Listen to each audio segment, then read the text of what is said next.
Should we start now? If you all are ready, we can start now. Yes, I'm fine. Am I audible? Yes, you're audible, Dr. Pradyut. Okay. A very good morning to all of you. Hope you and your family are safe and doing well. On behalf of our department, myself, Dr. Pradyut Kumar Sanki, Assistant Professor, Department of EC, would like to welcome you all on board for the workshop series, Learn and Earn, Hands-on Science and Technology host.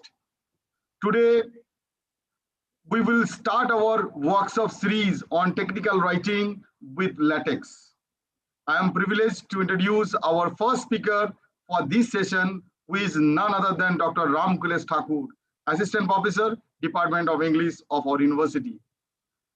Dr. Thakur's main area of interest are Indian writing in English language teaching, especially for science and technology. He obtained his doctorate in 2013 from the Indian Institute of Technology. Earlier, it was Indian School of Mines, Dhanbad, India, and holds an MPhil in English from the same institute. Dr. Thakur has been actively involved in guiding training UG and PG students in enhancing their overall capability to present and write research paper, technical documents, research proposal, and PowerPoint presentation. So now I would like to invite Dr. Thakur to enlighten the audience. Thanks, Pradeep sir, for that warm welcome. Hello, Anuj. Good to see you online. Hello, Dr. Ram. Good to see Okay. Good morning, all of you, all the participants over here. It's really I'm very glad to share this platform with you. And like we have been planning this series of talks related to technical writing for long, and thankfully it has come into effect today. Okay? So I'm very overwhelmed to find good number of participants over here. The number has already reached 69, and we'll just get started without wasting any further time. So before I get started, I just like to share my screen with all of you. Just a minute. Yeah, here it goes. Just a minute. I think that makes it full screen. Yeah. Okay, so now I welcome you all to this technical writing series, and you are right now attending talk 1, which is an introduction to the concept of technical writing. Okay, and I would just like to take you all into confidence by saying or giving a very bold statement that this is an exclusive talk prepared exclusively for this exclusive occasion. So you may expect a lot of things which you will not be finding elsewhere in this talk, and I hope it meets your expectations and is able to cater to your needs and requirements. Okay, so with these good words, I just like to get started. So now, before I get started, and before I start talking about technical writing or research writing or writing skills in general, I'd like to touch upon a few important things, right? When it comes to research writing or when it comes to technical writing, it is very close to research methodology, right? And if you don't know research methodology, if you don't know the right process, how to research, I don't think you'll be able to write it properly, okay? So the first thing you need to learn is how to research. Now, I'm not an expert in that area, and right now I don't want to waste any time talking about it because I know pretty well most of you who are attending this talk are research scholars, right? So you all would be having a course named as research methodology, in which you would be learning all the nitty-gritty of research, right? And when it comes to research, again, like when you move from one subject area to the other subject area, even the methodology and even the process of research undergoes a drastic change. For example, somebody researching in computer science, somebody researching in mechanical, and somebody researching in history, and somebody researching in literature. All four of them would be undergoing a very different process of research. But one thing cannot be declined, that the main skeleton remains the same, okay? So now, because I know there are a lot of attendees who are from different subject areas, who are from different departments, so I like to stick to that most common skeleton of research, and on the basis of that, I like to base my entire technical writing talk, okay? So that I'm able to cater to the requirements of almost all of you, and I don't leave any one of you unattended or absent-minded, okay? So, although I'll not be talking about research methodology in detail, but definitely here and there I'll be touching upon the principles and the fundamentals of research, which I expect and I suppose all of you must be knowing. And unfortunately, if you're not aware of that, this is high time that you learn it, okay? So first you need to learn how to research. Only then comes into picture how to write about it, okay? Okay, this was the one this was the one declaration that I wanted to make in the pretty beginning. Now, let us start with a few prerequisites to technical writing or research writing, or you can even say general writing. And these prerequisites are very common, not discussed anywhere, but these are the most important prerequisites that you need to know, because it is these prerequisites that actually influence your research aptitude, your research capabilities, your research output, your writing abilities, and your writing outreach, okay? To what extent it is able to reach and meet the audience, right? So the first prerequisite, and don't think that I'm, like it has been the side effect of this COVID that I'm talking about health. No, it's not so. Health has always been a priority from the very beginning. The day I started research, I understood one thing, that if you really want to be a good researcher, you need to be healthy. And when I say healthy, I not only mean physical health, but I mean more importantly, the mental health. If a person is not in a good state of health, if a person is mentally not active and agile and enthusiastic about what one is doing, one would not be able to research properly. And if the research is not done properly, forget about writing. So writing is the last stage where you have already found out something and you are trying to send it across to a wider audience. You want to communicate it to a set of people, right? So writing is the last step. So writing can only be effective if the preliminary steps or if the previous steps are undertaken properly, okay? So in order to research properly, the first thing you need to understand and you need to be serious about it is your health, okay? So you cannot compromise with your health for the cost of your research. And automatically what happens is if you research when you are not in a good state of health, whether it be physical or it be mental, you will not be able to meet your own expectations. Forget about the expectations of the world, which is too large to meet all the time. Even if you want to satiate your own self, right? If you want to be happy with what you accomplish, you need to remain in good state of health. So first thing is health. So when I say health, what I want to communicate here is you should be in a good mental frame when you are writing.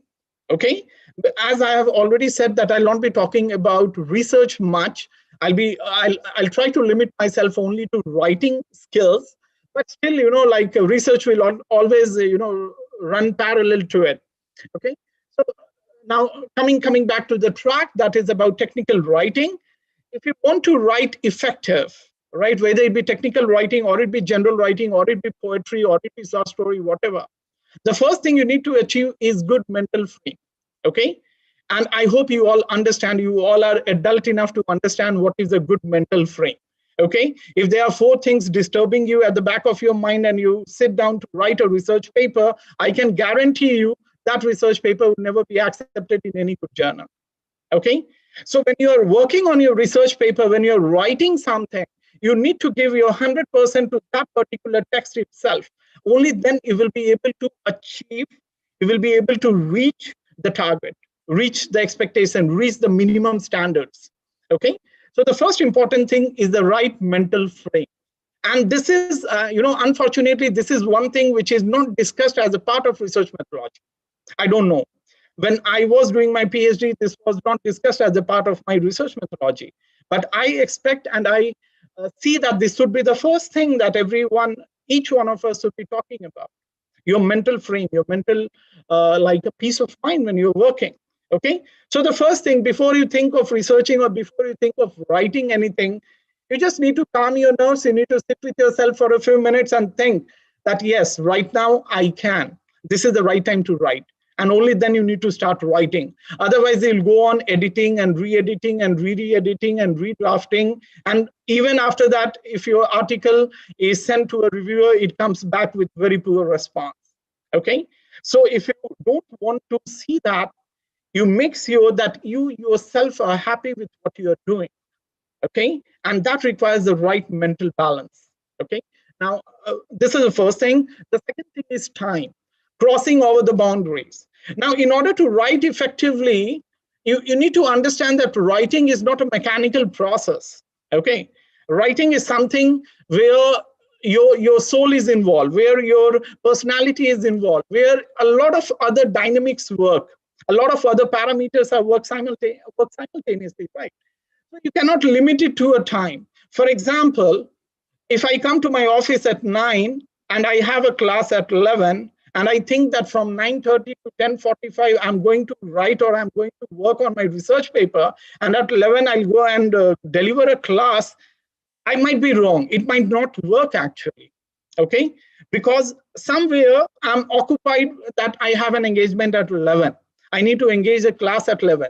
So although 9:30 to 10:30 is my free slot, I might not be able to write anything effectively, okay? So I should never tie down myself to certain time boundaries that, okay, 9 to 10:30, I'm going to research, 10:30 to 12, I'm going to deliver, 12 to 1 is lunch. Again, 1 o'clock to 2 o'clock, I'm going to work, on my research paper. And I'm at least going to write 3 paragraphs. Let me inform you, those 3 paragraphs which I'm writing immediately after consuming rice and sambar is never going to meet the expectations of anyone. Because I'll be drowsy, I'll not be in my, I'll not feel like writing, I'll be dragging myself on my paper. And that would be the poorest thing to do, okay? So don't try to tie down yourself to certain time boundaries, that never works, okay? So, and you'll be surprised to know, the best of the research ideas and the best text is created when actually you are not prepared for it. For example, I get the best ideas when I'm driving. Okay, because driving has become a very spontaneous process for me. I don't apply my mind when I'm driving. It just happens. So when I'm driving, I keep observing here and there, and all of a sudden a beautiful line will strike. All of a sudden a beautiful observation will come to picture, right? But unfortunately, then is not the right time to note it down. And unfortunately, by the time I come back to my writing desk, it is already evaporated. Okay, the same happens with research as well. Okay, you're loitering in the market, or you are out to a restaurant with your family, and all of a sudden some research idea will come to you. If you're too smart, you will immediately take out your smartphone and jot it down. And if you're a fool like me, that research idea will just evaporate the next day and you will not be able to make use of it. Okay, So don't try to tie down to certain time boundaries, okay? You cross over the boundaries. So whenever you feel like writing, if you feel like writing at 1 a.m., I think that is the best time. If you feel like writing at 12 noon, I think that is the best time. If you feel like writing at 5 p.m. immediately after your tea or coffee, I think that is the best time.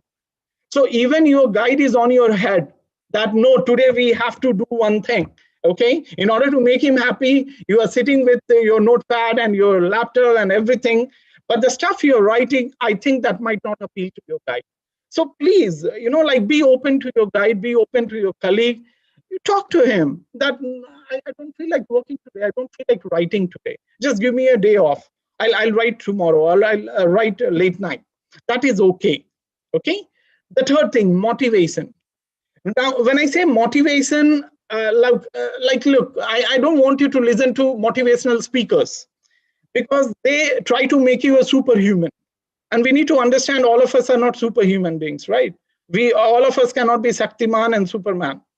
So you need to understand how to, you need to get motivated in the right way, right channel. So instead of listening to the motivational speakers, I'm not saying that motivational speakers are like misguiding you or they are not good people to listen to. No, please don't misunderstand or extrapolate my statements to that extent. What I mean is each and one of us get motivated in a different way. For example, the things that motivates me, the same thing might not motivate you. The same thing might not motivate a third person. So what you need to understand is you need to find out a proper way in which you get motivated. And this is the most common thing. If you are able to define the needs and requirements, like why I need to research in this area, why I need to research on this topic, why I need to write on this topic, by what deadline I need to submit this article, if you are able to define these needs and requirements for yourself, I think this will be the biggest motivational factor. Okay, because I know if I don't submit a paper, let's say before 10th July, that will not be accepted in the journal. So once I, put a tick on my calendar that no, 10th of July means I need to complete the paper by 6th of July. Okay, and I need to keep reminding me all the time, 6th of July, 6th of July, 6th of July, and only then I'll be able to write effective text because that will keep me motivated. Okay, so the third important thing I wanted to discuss is motivation. The fourth, key analytical observation. In order to be a good writer, you need to be a good observer. In order to be a good researcher, you need to have that analytical observation capabilities, right? Because we all live in the same world. We all observe the same world around us. We all go through the same process. But all of us react very differently to each and every different situation, right? Now, a person who is sensitive, a person who is analytical is actually a good researcher, okay? So a person who is sensitive can be a better writer because you will be able to pour down your experience, okay? So actually, when you jot down and if you don't trust me, you can read any popular author. You will find that any popular author actually gets involved in the text. And once you get involved in the text, then you produce the best text, right? You become a part of the text. And when you become a part of the text, your text assumes a shape in which you can observe the audience. The audience also becomes a part of the text, right? So, that is one important criteria to judge how good you are, okay, or how well you can write. Once the audience is able to connect to your text, you have achieved your purpose, okay? So you need to be sensitive to your text. You need to be your text should be a personal thing, okay? And when you consider it to be a personal thing, you will give your best, okay? So keen analytical observation is very important. The next thing, background study or literature review. I have observed, in a number of cases, what happens is we start writing without doing proper literature review. And unfortunately, what happens when we are halfway down when we have completed the paper, or when we have already spent a lot of time working on the paper, all of a sudden we realize that whatever we are doing has already been done somewhere by someone. Or we find that whatever I'm trying to communicate has already been communicated in some other language by some other person, which we are not aware of. right? So that actually mars your entire, that actually puts, like in soup, because you have already wasted a lot of time because the work is already done. Okay, so literature review or background study also plays a very important role when it comes to good technical writing. Okay, and there is another benefit to it. The more you read about the phenomena that you are trying to write, the more the more number of aspects you will, like uncover. Okay, you will get different angles, and you will enrich yourself, and you will be able to reach a position from where you can observe things more clearly. Okay, so the more you read, the better your grip is over the topic. Okay, so if you want to be a good writer, the first thing, one of the most important thing is that you need to read. You need to read a lot, and especially in technical writing, the more you read about the topic on which you are trying to write, the better you will write, because by that time you will enrich yourself with the terminology, right, with the different writing styles, okay, with the different ways the same problem statement can be discussed. So all these things will come to you only if you go for a minute or a detailed background study or literature review. And that is why literature review is always considered to be an important aspect, whether you're writing a research paper or you're writing a research thesis. Okay, and if you are trying to write a thesis, or if you're trying to complete a research paper without a proper literature review, let me inform you, you are always at risk. Okay, so don't do that. Okay, reading is always a good practice, and reading improves your writing. They are directly related. Okay, now the next thing is critical thinking. Okay, and critical thinking will automatically come to you once you have reviewed your literature properly, once you have analyzed your problem statement properly. Okay, and once you start thinking critically, then after that, when you start writing, your write-up will definitely reflect that understanding, that experience, and that maturity. Okay, now you might have come across a number of papers in which you find things are discussed at the very surface level, and you don't get impressed by the ideas which are expressed in the paper. It only happens because the person has not applied his or her critical thought process into it. Okay, and that critical thought process is not something which you close your eyes and say Om in the early morning, half an hour, and it will come to you. No, it is never going to come like that. Okay, critical thinking will not come to you with exercise and yoga. Critical thinking will only come to you the more you read, and the more you observe, and the more you take the pain of exploring things. Okay, so if you want to be a good writer, your text should be designed critically, and your text can be designed critically only if you have acquired that maturity. And I have already discussed how to acquire that maturity, so I'd not like to waste much time. Next one, and the last important thing, is the hypothesis or the calculated or logical prediction. And this is actually the launch pad of your research paper. This is the launch pad to good technical text. Okay, your calculated or logical prediction plays the most important role when it comes to writing a research paper. Okay, so your hypothetical statement, the better and the more clear and the more transparent and the more evidence-based and the more balanced your hypothesis is, your hypothetical statement is, the better you will discuss the entire thing, and the thesis statement will come out stronger. Okay, so construction or creating a good hypothetical statement, or manufacturing, or you can say writing, whatever you call it, a hypothesis is very important when it comes to good writing skills. Okay, now let me inform you, I don't know how much time I have taken. I think I have already taken 20 minutes, and I took 20 minutes just to discuss the prerequisites. This is slide number 1 of my talk. And now I like to justify why did I do that. Don't think that I'm fooling around and I'm wasting your time. I'll definitely discuss the main areas as well. But before I discuss the main areas, you need to understand what is what are the pillars on which the entire technical writing stands. And these are the 7 pillars. Okay, so the stronger these pillars are, the better your technical writing abilities would be, the better your grip over the text will be. Okay, so don't, and unfortunately, these are the things which are not generally discussed by any person or any expert who gives a talk on technical writing. So I thought of discussing these things in detail first, and then we'll be touching upon the other language aspects of writing.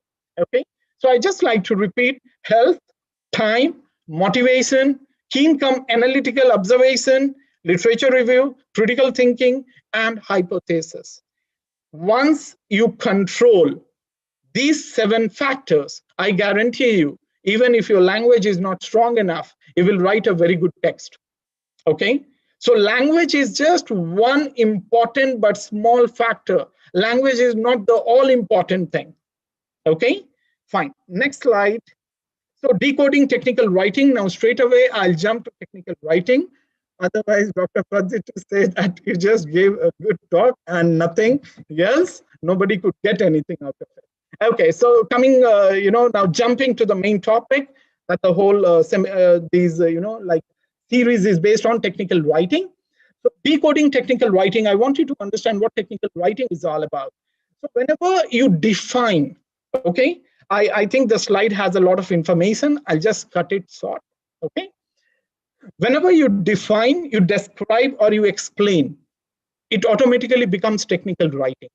And technical writing is all about only 3 writing styles. I guarantee you, okay, you take up any research paper, you will find either the author is defining or trying to define, or the author is describing or trying to describe, or the author is explaining.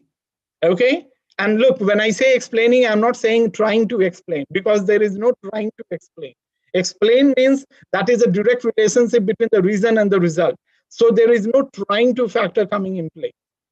So whenever, like, you take up any research paper, you will find that the author is either defining, trying to define things, or describing or explaining things. So whenever you define, describe, or explain, your writing becomes technical writing. This is it. And I guarantee this is the simplest definition you will ever get of technical writing. Okay? And if you learn how to define, if you learn how to describe, if you learn how to explain, you have already gained, you have learned the art of technical writing, because there is no other form involved in it. Okay? Everything will cluster itself into these 3 umbrella terms. That is it. Now, when it comes to technical writing, you need to understand that you are writing it not for general masses. You're writing it for a specific audience and with a specific purpose. Now, this is very important. When I say specific audience, I mean you are trying to meet the needs, cater to the requirements of a specific group. So when can you produce an effective text? Only when you know that specific group. Okay, so there is always a target audience. I'm not writing a short story that anybody can read. Okay, it is not a short story. Anybody reading a specialized technical paper or a research paper in ECE will definitely be related to that domain. Okay, a person who has no idea about engineering would never take up a journal and read your paper. But short story or any other form of a poem, anybody can read. But no, it is not the case in technical writing. Technical writing is meant for a specific audience, so the target audience. So if you want to really achieve the minimum standards, you need to meet the expectations, or you need to fulfill the requirements of that class of people, that specific audience. Okay, so before you start writing your paper, you need to investigate into the audience background, what type of audience you are trying to target. Okay, just in order to make it easier for you, when you're writing a paper with a particular journal in mind, right, that actually helps you write it better, because that journal has a lot of guidelines given for the author. That journal has a particular class of papers. If you take up any journal, any scientific journal, you will find that the papers have that minimum standard. All the papers will have certain common features, certain common style. So once you understand those common features, or once you learn about that, common style, which all the papers in that journal carry, it becomes easier for you to write, because then you know actually what are the needs and requirements and what is the framework in which you have to place your paper. So technical writing is all about writing for a specific audience and with a specific purpose. Okay, so you need to analyze, investigate into the background of this specific audience, what type of audience you are trying to target. Whether you're trying to target undergraduate engineering students, or you're trying to target scientists, or you're trying to target engineers who are working in that particular domain, or you're trying to target some other type of people. For example, when you're writing a research proposal, right, the content of a research proposal is very different from the content of a research project or the content of a, say, technical paper. Because actually, when you're writing a proposal, you're writing to a funding agency. So there is a lot of economics involved. There is a lot of business involved. There is a lot of manufacturing involved. There is a lot of blah, blah, blah involved. So you have to mold your text in such a way that you can reflect upon the economical use. You can reflect upon the application part. You can reflect upon the very idea that how your text or how your proposal can help them make money. If you're able to talk about money, and if you're able to talk about profit, and if you're able to talk about those, like worldly things, and then you make a proposal, your proposal has a high chance of getting accepted, right? On the other hand, if you're writing a journal paper, the class and the language and the texture of a journal paper is very different from that of a research proposal, right? So these things you will only understand when you actually get to know that the text is always determined not only by the context, but also by the target audience. So you need to be careful about the target audience, analyze, investigate the target audience properly before you start writing. That will make your job very easy. The third thing, to deliver technical information for readers in a manner that adapts to his level of understanding and background. This is the same thing. Once you analyze the audience, actually you understand that how elaborately you should be discussing a few things, okay? And which are the specific points which you need to discuss in more detail, and which are the specific points which you can just touch over and move on.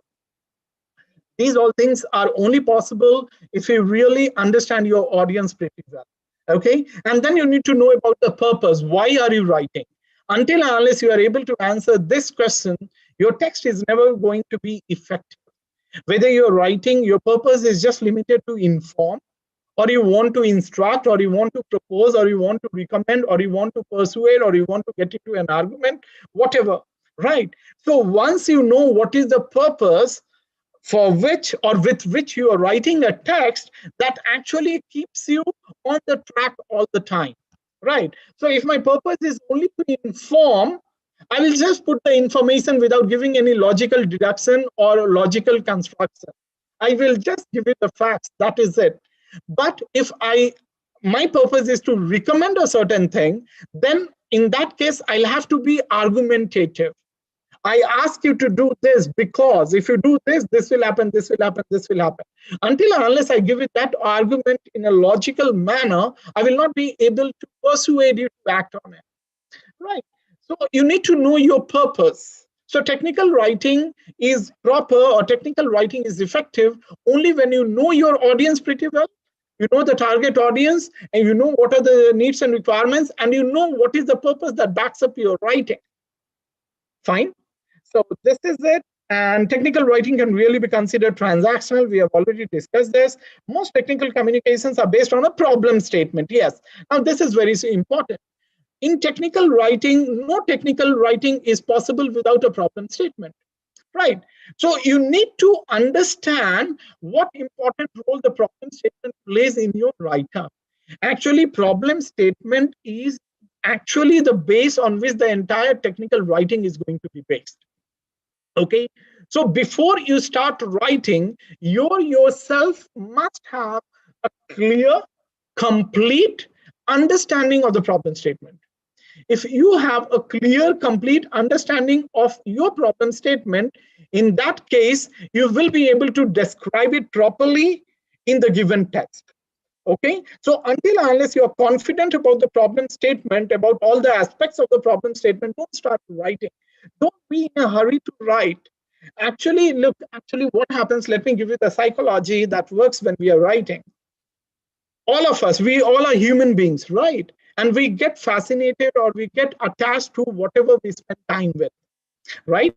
So once you start writing, it becomes a pet. It becomes your personal thing.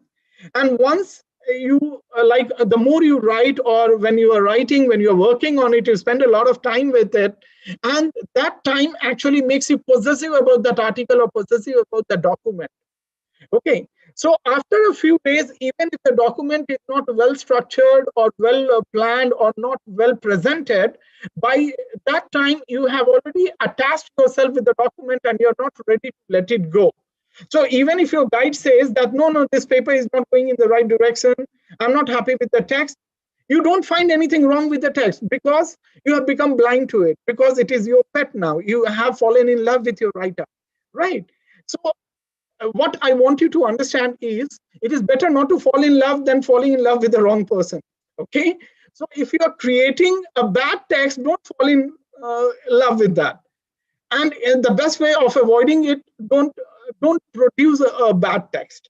And it is only possible once you start writing, only when you are in control of the problem statement. As simple as that. Okay, so I just try to give you a reason why not to be in a hurry to write.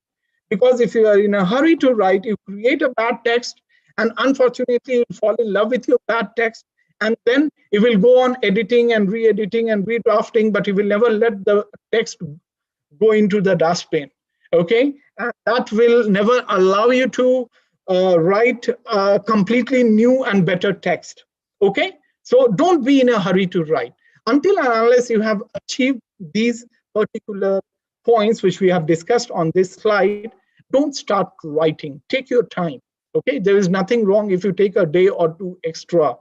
Okay, but ensure it is better, like than spending 10 days revising a paper.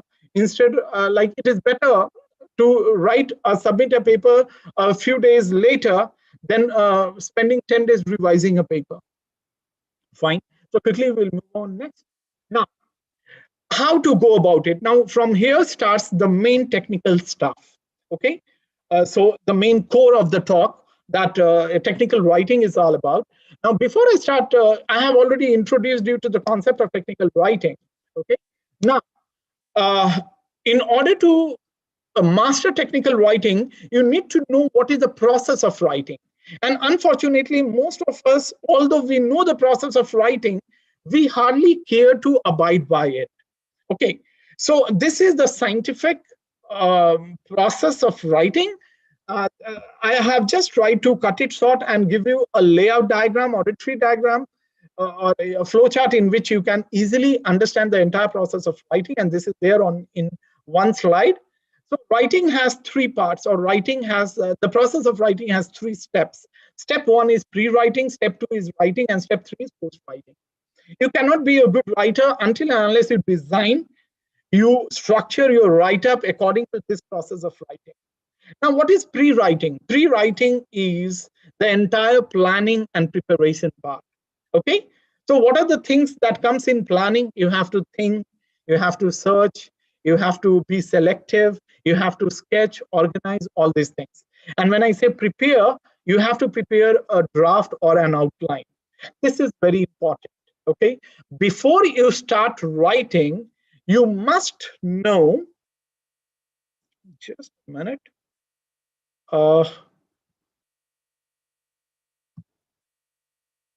Pradyusa, I'm getting a few raised hand. Am I supposed to engage them right now? Can I answer their questions? Yes, sir. You can. Okay, I have a few raised hands, such as it is Bindu's free. Do you want to ask anything? Will they able to unmute themselves and talk?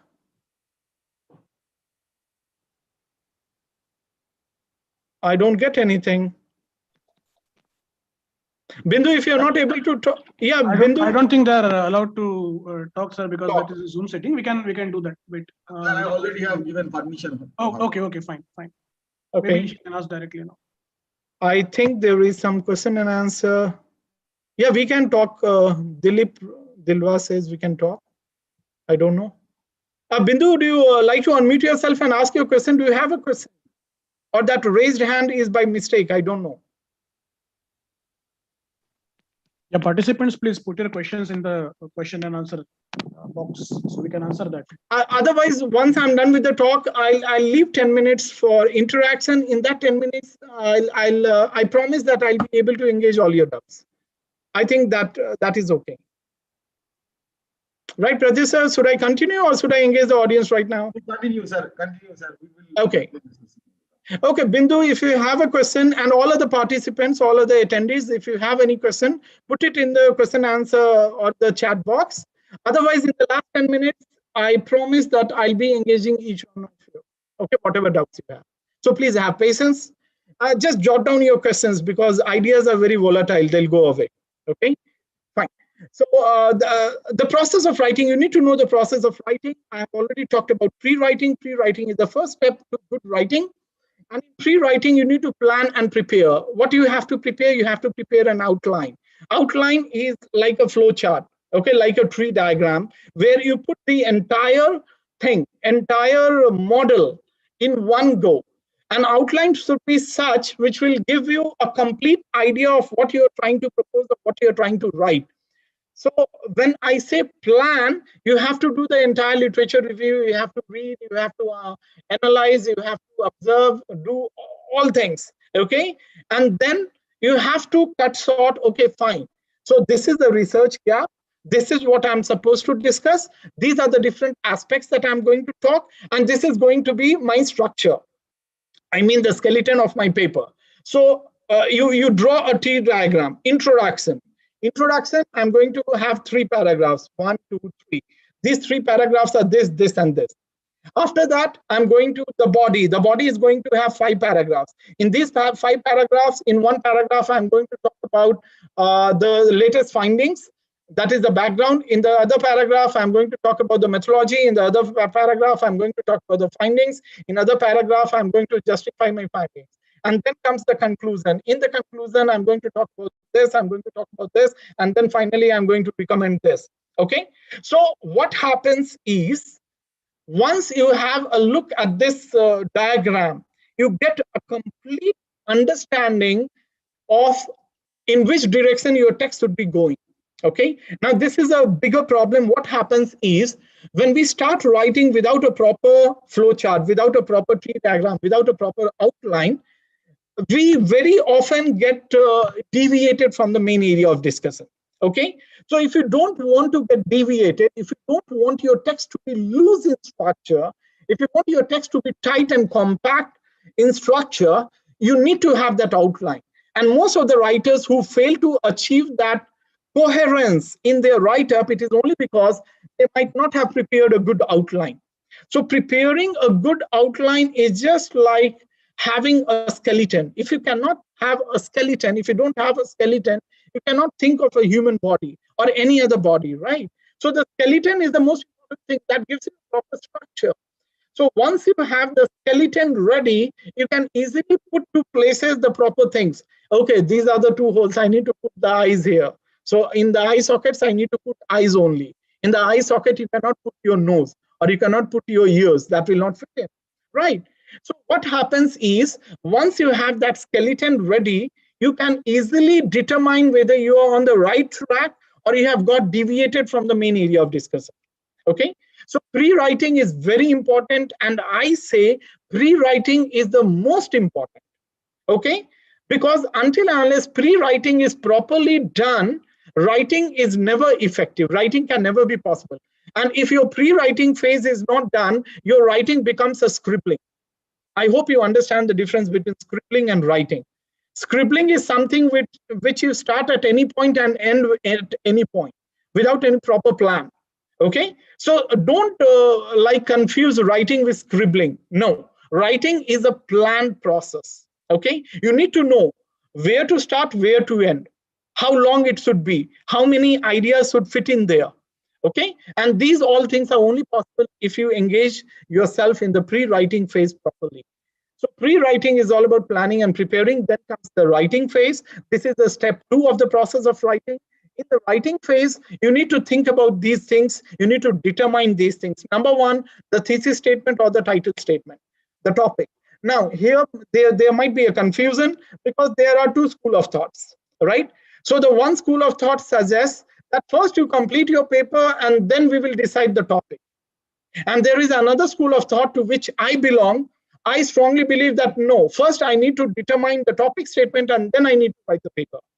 Okay, now I'm not trying to debate which one is better. I'm not trying to debate school A versus school B.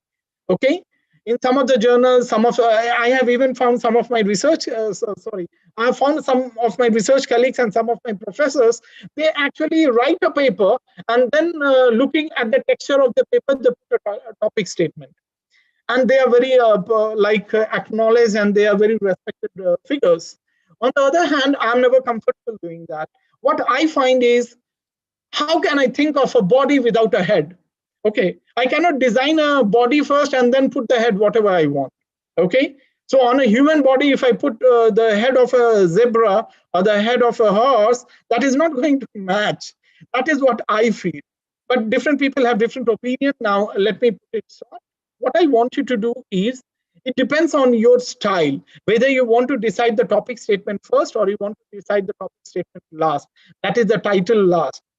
But I prefer having the title statement in the very beginning because the title statement is always a guiding principle, is always, keeps you check whether you are going in the proper direction or not.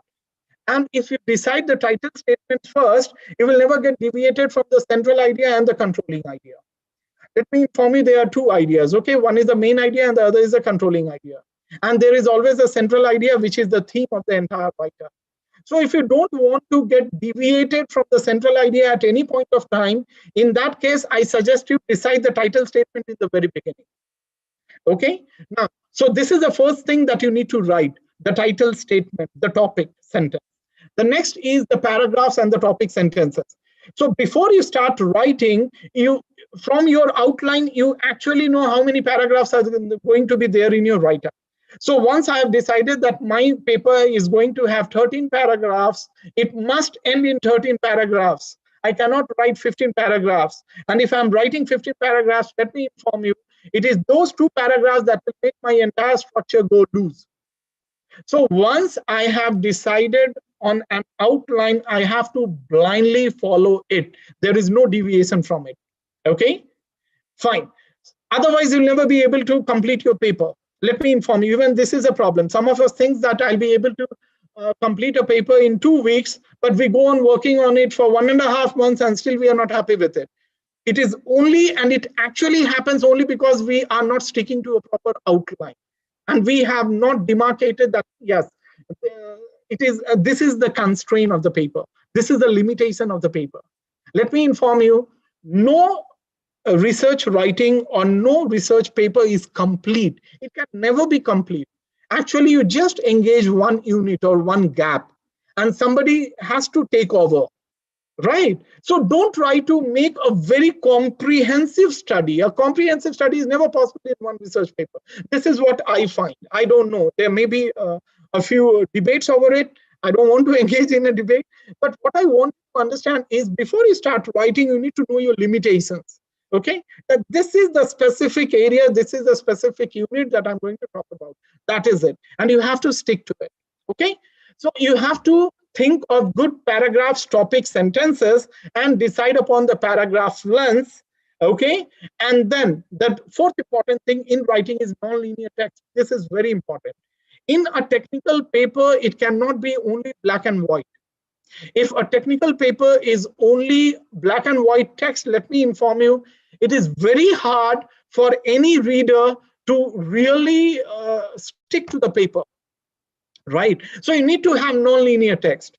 You have to, okay? Now, how you're producing that non-linear text and how interesting non-linear text you can produce, that decides what a good shape or what a good outlook your paper will have. And when I say non-linear text, I mean tables, graphs, pie charts, diagrams, pictures. When you have all these things, that actually enriches the quality and the outlook of your paper. And that is very important.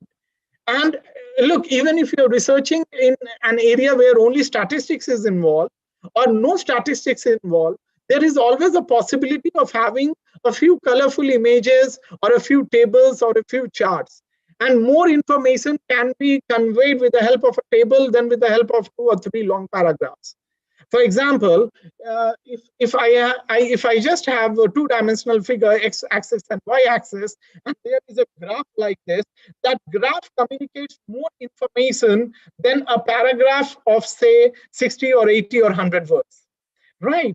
And if you will explain that graph, which is only 2-dimensional, projecting just even or uneven graph, I think, like it might take you 3 or 4 paragraphs. So instead of 3 or 4 paragraphs, if you're able to put one graph, if you're able to put one diagram, that will communicate more information, and that will make your paper interesting, and that will make your paper compact. So generally, some of us think that no, writing and explaining things is better. No, in technical writing, presenting things is better. Visualizing things is always better. So if you can present your things in a non-linear fashion, that will be very impactful. That will be very effective. Okay. And in writing, another thing that you need to take care of is coherence, cohesion, and apt concluding remarks for each paragraph. Okay. Now, what is coherence? Coherence is the logical connection between the ideas. And the logical connection between the ideas will automatically come into picture if you have done your pre-writing properly. Because if there are 2 ideas which are not joining to each other, or which are not coming together, automatically you will be able to rectify it in the pre-writing phase itself, right? So when you are writing, you need to be careful about the logical connection and then the grammatical connection, okay? Now, when I say cohesion, I mean the use of thought connectors, the use of punctuations, the use of adverbs, the use of conjunctions, interjections, the use of relative clauses. Now, grammar is important, right? Now, I know that most of us are not comfortable talking about grammar, but let me inform you, it plays a very important role, okay? Otherwise, the cat is under the chair or the cat is on the chair, this creates 2 very different images. So instead of saying the cat is on the chair, you cannot say cat is under the chair, okay? So grammar, you need to know your basic grammar, okay? Now, these days, thanks to a lot of advancements in software and computers and all these things, you have Grammarly and you have a few other softwares which actually check your language, okay? That is okay, that is good. But, like personally, I always recommend people must know their basic grammar of the language, whichever language you're trying to write. Grammar is important. So you need to know the basic things. And if you're not comfortable, for example, there are certain things which we can always come over. For example, if I don't know my punctuations well, I'm always confused between the use of a colon and the semicolon and the use of a comma. The best way of avoiding any mistake is I will not write longer sentences. I will write short sentences. So if I'm writing short sentences, there will be no need to use semicolon. There will be no need to use comma every now and then. I can easily manage, right? So there is always a shortcut, but I always recommend that it is better to learn your grammar. Now, if I'm not confident about the relative clauses, I will never make a comparative statement as a long sentence. I will break that entire information into 2 sentences. So that way I can overcome the weakness of not having a proper control over my relative clauses. So there are certain, bypass techniques, but it's better to learn grammar. Okay. Now, apt concluding remark. I know I'm taking a bit extra. I just end with this slide. Have patience. Apt concluding remark. Actually, if you have a proper concluding remark to each paragraph, that automatically connects it to the coming paragraph. Right? So your first sentence of the paragraph and your last sentence of the paragraph is very important. And whatever material you put between the first sentence and the last sentence of the paragraph should complete the idea that you're discussing in that paragraph. Don't let it run to another paragraph. Don't have run-on paragraphs. Okay? So you need to be extra careful about the topic sentences. And this is why in the writing section, I'm giving special emphasis to paragraphs, topic sentences, and then apt concluding remarks. Fine. And then comes the post-writing phase or the post-writing step of writing. Now, 95% of us actually don't read after we have drafted. And this is one very big weakness that we have. Until and unless you read your write-up, your writing is not complete actually. Okay? So your writing is complete only after you have read your write-up. Okay, so in the post writing, you need to edit. And when you edit, you might come across a lot of silly grammatical errors or spelling errors or thought connection errors. This thought connected grammar and spelling is one important thing that you will definitely be able to remove by 70%. I repeat, you will be able to remove by 70% if you edit your write-up. So don't submit any paragraph, don't submit any paper, don't submit any text until and unless you yourself have edited it. Edit it first, read it first, cross-check and conclude. Cross-check the conclusion, right? Whether the conclusion has come out properly or not, is properly logically deduced or not, right? And then the last, but very important, you have to evaluate your own write-up, not from your personal point of view. Because I remind you, you are already in love with your text. And once you are loving with your text, you will not be able to find any fault with it. So you have to evaluate it from the reader's point of view. Okay, so how to do it? Just leave your text for a few days. I'm done with my writing today. Okay, I just close the file and I forget about it for 3 or 4 or 5 days. Okay, in these 3 or 4 or 5 days, the distance will slowly kill your love, right? So in these 4 or 5 days, you will lose that strong fascination towards your text. So after 5 days or 6 days, when you read or when you come back to your own text, you will have a better and a neutral opinion, and you will be able to evaluate it as a reader. Or there is another way.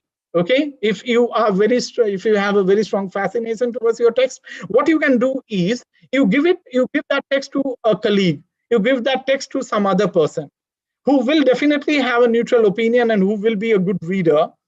That person's feedback is very important. Okay, so if you really want to write something very effective and useful, so if you are engaging yourself in research writing or technical writing, you have to blindly follow this process of writing. If you try to find a shortcut, I'm not responsible for your poor writing skills.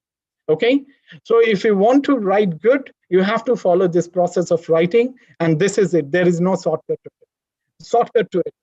And I'm so sorry. Actually, I wanted to discuss a lot of other things, but it is already 11:55, and I already promised that I'll be engaging your doubts as well. So let's discuss whatever I have discussed for 5 minutes, and then I'll postpone whatever is yet to be discussed in the next talk.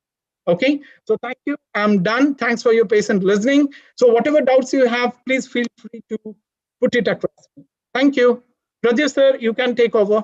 Yes, thank you, Dr. Thakur, for your enlightened talk. And let us take up some quick question. Please, audience, please raise your hand. We will take up some, as we are very much time constrained. So is there? So we will take up very few questions. Please raise your hand. We will allow you to talk and interact with us.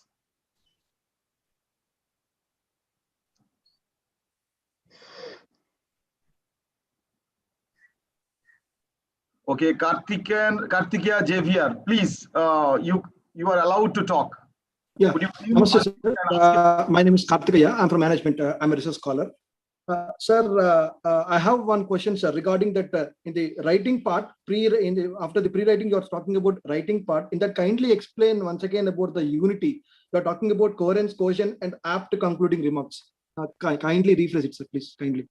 Okay, dear Karthik, I'll just put it short because if I explain you the entire thing, it might take me another 15 minutes, which we don't have. Okay, now definitely in my next talk. Okay, I request you, or I suggest you to attend talk 2 and talk 3 and talk 4 as well, because I will be talking all these things like the process of writing, whatever we discussed here, we will be discussing it in detail in the coming lectures. But still, because you asked me a question, I need to answer it. Unity means coherence and cohesion working together, right? So if your ideas are logically connected and that logical connection is established with proper English grammar, I mean with proper grammar, that automatically makes the entire idea compact. And if you have compact ideas, now definitely the entire paper will not have only one big idea. That big idea will have smaller units as well, right? So those smaller compact units must again connect to each other, and that is only possible when they flow in a particular arrangement. That arrangement may be chronological, that arrangement may be time based or experimental based, that chronology may be survey based, right? For example, if you have launched a new product, you said you are from management, so I'm giving you an example from product launch. If you have launched a new product, right, the sale figures will not be constant. The sale figure will be up and down, up and down, up and down, right? So in the first week, what is the response? In the second week, in the third week, or in the first month, in the second month, in the third month, when you have the data of 4 or 5 months, and when you statistically analyze it, when you evaluate it, and then you try to reach to a consensus or a conclusion, or you try to recommend or propose something, in that case, your argument will be evidence-based only if you discuss this graph in a particular fashion, like first month, second month, third month, and then give proper reason. In the first month, the sales figure were high because 1, 2, 3. In the second month, the sales figure got down. Why? Because of 1, 2, 3. So if it is arranged in a particular fashion, right, only then it will be like you will achieve unity in your write-up. So this is what I meant, Karthik. Did I answer your question? If not, you'll have to wait for. Thank you, sir. Thank you, sir. Thank you, sir. Okay, let me interrupt in between. I think this question is answered. So thing is that don't leave. We have another sessions which is hands-on using LaTeX. So that would be really helpful to you.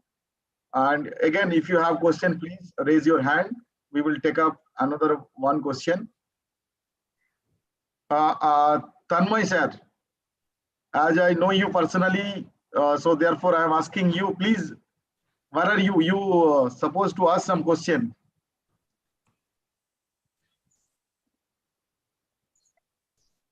Could you ask your question, sir? I have allowed you to talk.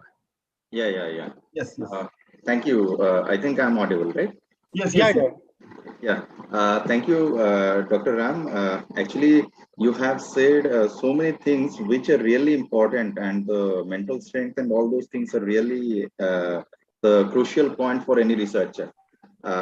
Being one of the researchers, Dr. Sankey knows me very well because we were the colleagues one time. We shared the same class. Okay. So the important thing that I want to, that was, it was coming to my mind every time. Does really we think that Grammarly is a better option than our mind? I don't think so, because Grammarly cannot understand our meaning. It can understand the line's meaning only. So what you told, the grammar knowledge is, completely important. Yeah, completely important for any individual. So I don't think any other alternatives are there to read our mind. I mean, the meaning to be understood. Yes, sir, Tanmay sir, I really appreciate your keen observation on that, and I'm totally on your side. I being a person from language background, I strongly believe that everybody must know his or her language, and there is no alternative to language. But actually, I suggested Grammarly because, like in the short run, gaining a complete control on the language might not be possible, and we need to look for other alternatives as well.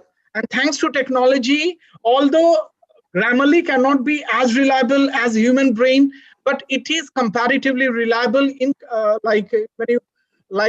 it's instead of writing a wrong language, it is better to have at least grammatically correct sentences. And in that case, Grammarly or any other software, that helps. But I have again and again repeated, I suggest all of you to learn your grammar. Grammar is very important because grammar actually give strength to whatever ideas you propose or you write, right? So there is no alternative to grammar, and I totally agree to whatever you said. This was just an alternative, and Truly, sir. that Truly, is it. sir. Truly, and it is your lecture. First lecture is really impressive, and I would like to I cannot just comment at this particular platform, but I'll be happy to have you at our campuses also for certain communications in future. Thank you, Tanmay sir. I'm really Yeah. privileged. I'm glad you made my day. Thank you. Yeah. Thank you very much.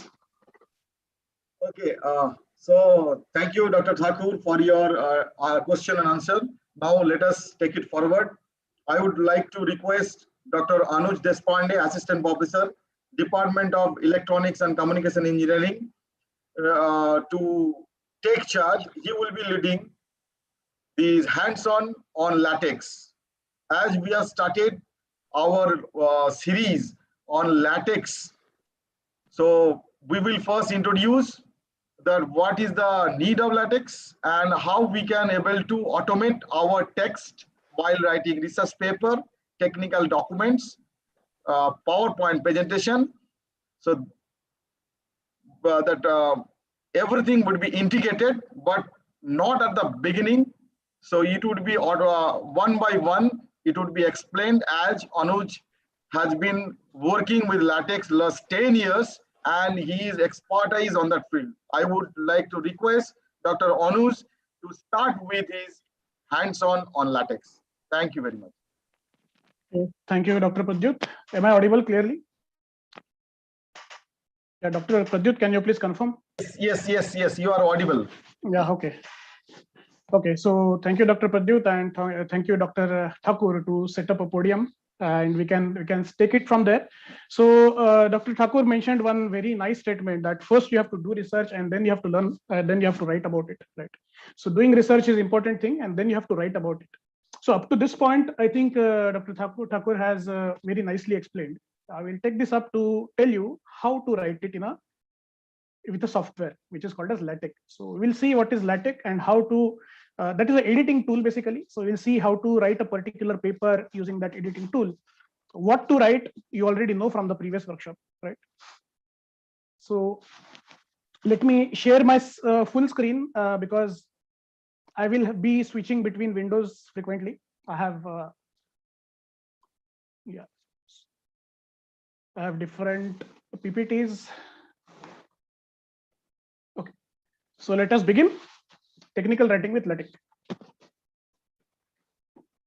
So these points we will be discussing, like why should you learn LaTeX first of all, then what things you can do with LaTeX, then which kind of LaTeX compilers and editor we are going to use, and supporting tools, because many of you are maybe new to LaTeX, and or maybe a beginning step of the LaTeX. If you are expert, then that's very good. So you may need supporting tools. Okay, so let's say in Word or any other editing tools, you can directly type, you can draw tables, you can add images. But in LaTeX, it's a little bit different. So you need supporting tools, or even for equations, you need supporting tools to make it look better. So we'll see that, and then we'll see how to write a research article with LaTeX. So first 4 points will be very quick, and most of the time we'll try to spend on point number 5, writing the research article with LaTeX. And then last point, how can you learn more? It can be a self-study, or we'll see how to go about it. So why should you learn LaTeX? Because most of you must be familiar with MS Office. Yeah. So the most important thing is it is a free software. You don't have to pay anything. Then that is compatible with most of the operating systems. You may be working with Linux, Mac OS, or Windows. Whatever you use, the same code, what you write in Windows, the same code will work in Linux, the same code will work in Mac. You don't have to worry about it. So it's compatible with most of the operating systems. Then while typing with MS Office, you must have noticed that you need to do certain kind of formatting, right? If you type something, the text, the appearance will change. You have to rearrange certain things. So that is time consuming. But with LaTeX, we focus only on the content, and the LaTeX template will take care of how to put it in the proper format. The formatting we leave to LaTeX, and we focus only on the content. Then it is simple to handle, very simple to handle equations, figures, referencing, indexing, etc. Definitely we will not see the details of this. I will just tell you in brief how it goes. Then it provides excellent resolution. So especially for images, graphs, tables, equations, if you zoom in to the LaTeX generated file, okay, you can find that the resolution is very good. The distortion normally which has happened in JPEG images, it will not happen with LaTeX files. And the file created by this is usually a small in size, because sometimes you have to share it over email, you have to upload it online. Let's say if you are writing some paper for a particular journal, then they may have a fixed size of the file. Okay, they don't. Some journals they don't allow above 2 MB, above 5 MB, like that. So the document size created with LaTeX is also very limited. Yeah, and this is one thing which you may or may not use, but I am just telling you for reference that you have a single input, which is your text file, and you have several output files: DVI, PDF, HTML, XML, etc. So you can generate different kind of outputs with the same kind of input file. Please give me 1 minute. Yeah, sorry for that. Yes. So now let us see what are the possible things with LaTeX. You can see the top part, research articles. So this is what we are going to discuss today. You can also do technical reports, then research thesis. Those who are doing PhD, they can write their thesis, or even if you want to write a book chapter or a book, sorry, you can do that. You can make a presentation, like this presentation I have made with LaTeX. Then you can create your resume, you can write letters. The letter format will be very, very standard with LaTeX. Sometimes you don't know where to put the date, where to put your name, right? So all those things you don't have to worry when you write a letter with LaTeX. And definitely you can draw things with LaTeX, which is called as TIKZ, T-I-K-Z, TIKZ. Okay, so that tool will be the last part. Maybe you should learn, because that is a little bit difficult. But once you get practice with rest of the things, you can try drawings with LaTeX also. You can use it as a very good drawing tool.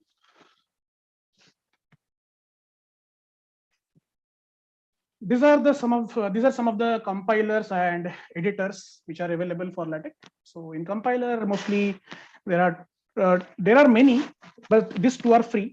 There are commercially available compilers also, but we are not interested in that. Being in academics, we prefer to have the free compilers. So one of them is very famous, like MikTeX, the one marked in blue, and the other one is TeX Live. So main difference is that in TeX Live, you need to have a lot of downloads. It will consume more memory in your computer. MikTeX, it will take only the required packages, only the things which are required by you, and based on that, it will create some space on your hard disk. So both are good, but we usually go with MikTeX. This is my recommendation. You can explore TeX Live if you want. Then there are a lot of editors. Actually, the list is big. I have only mentioned the editors which I have used. So in this, I found TextMaker to be the best. You can try with others. This Lix is interesting. You can try with Lix also. And some of you may be familiar with this Overleaf, which is an online editing tool. You can write your papers, your project reports. Some of you must have written in Overleaf. Okay, but this is online tool. So if you are not connected to internet, it can be a problem. So we prefer offline tools like TextMaker. So now remember this thing, because this we will be using very frequently: compilers, MikTeX, and editors, which is TextMaker.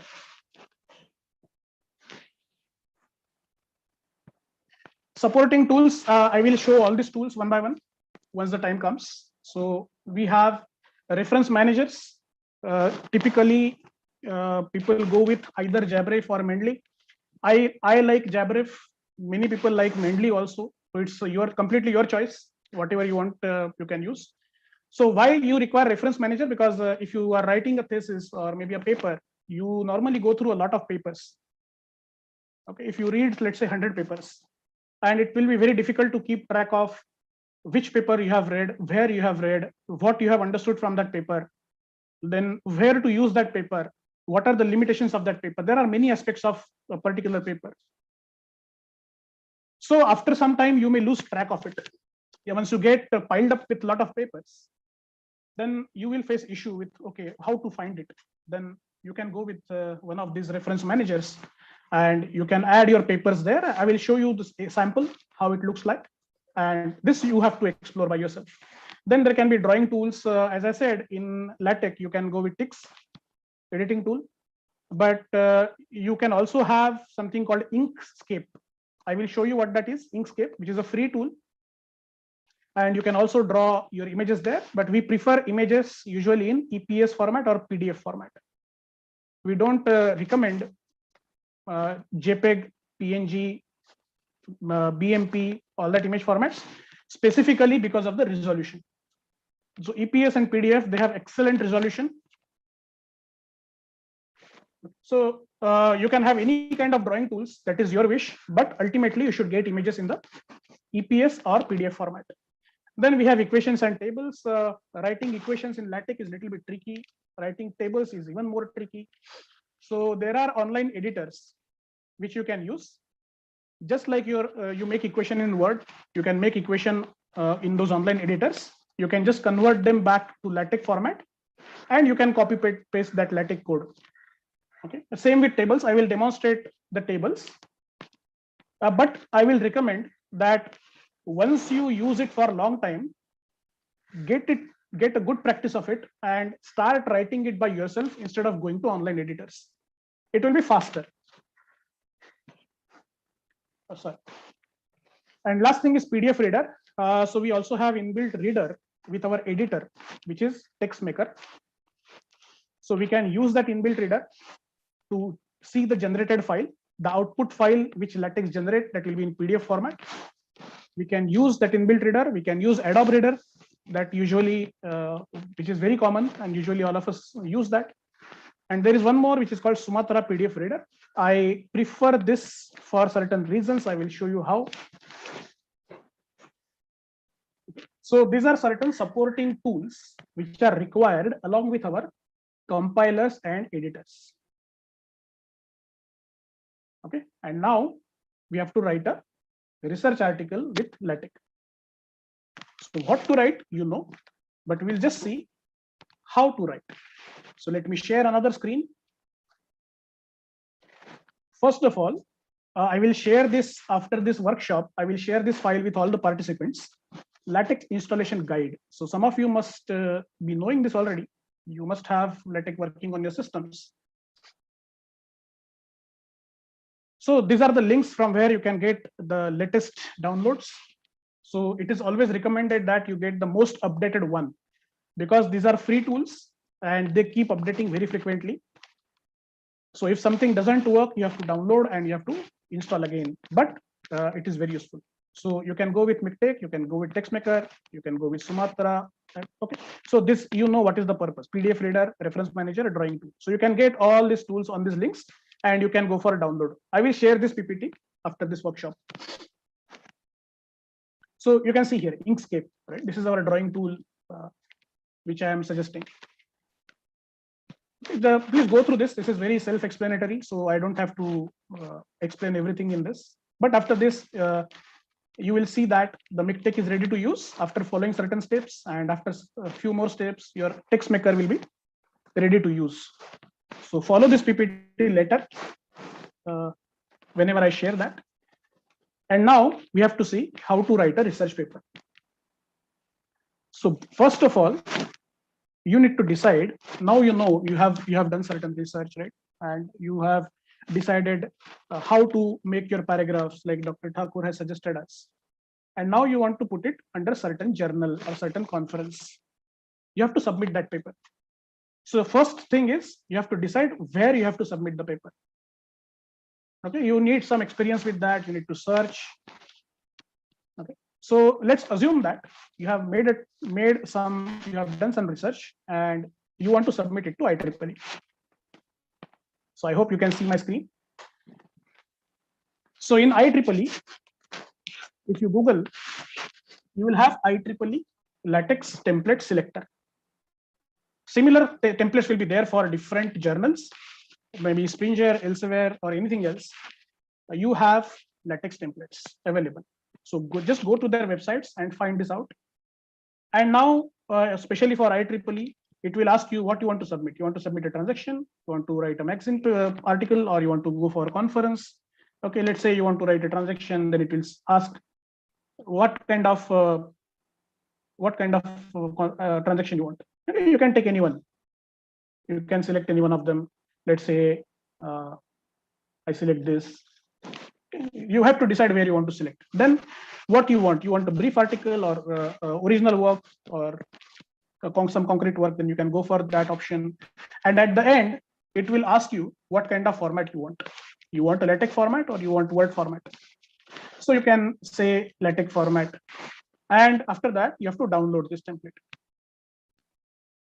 So it will take some time. So I have already downloaded this to save some time.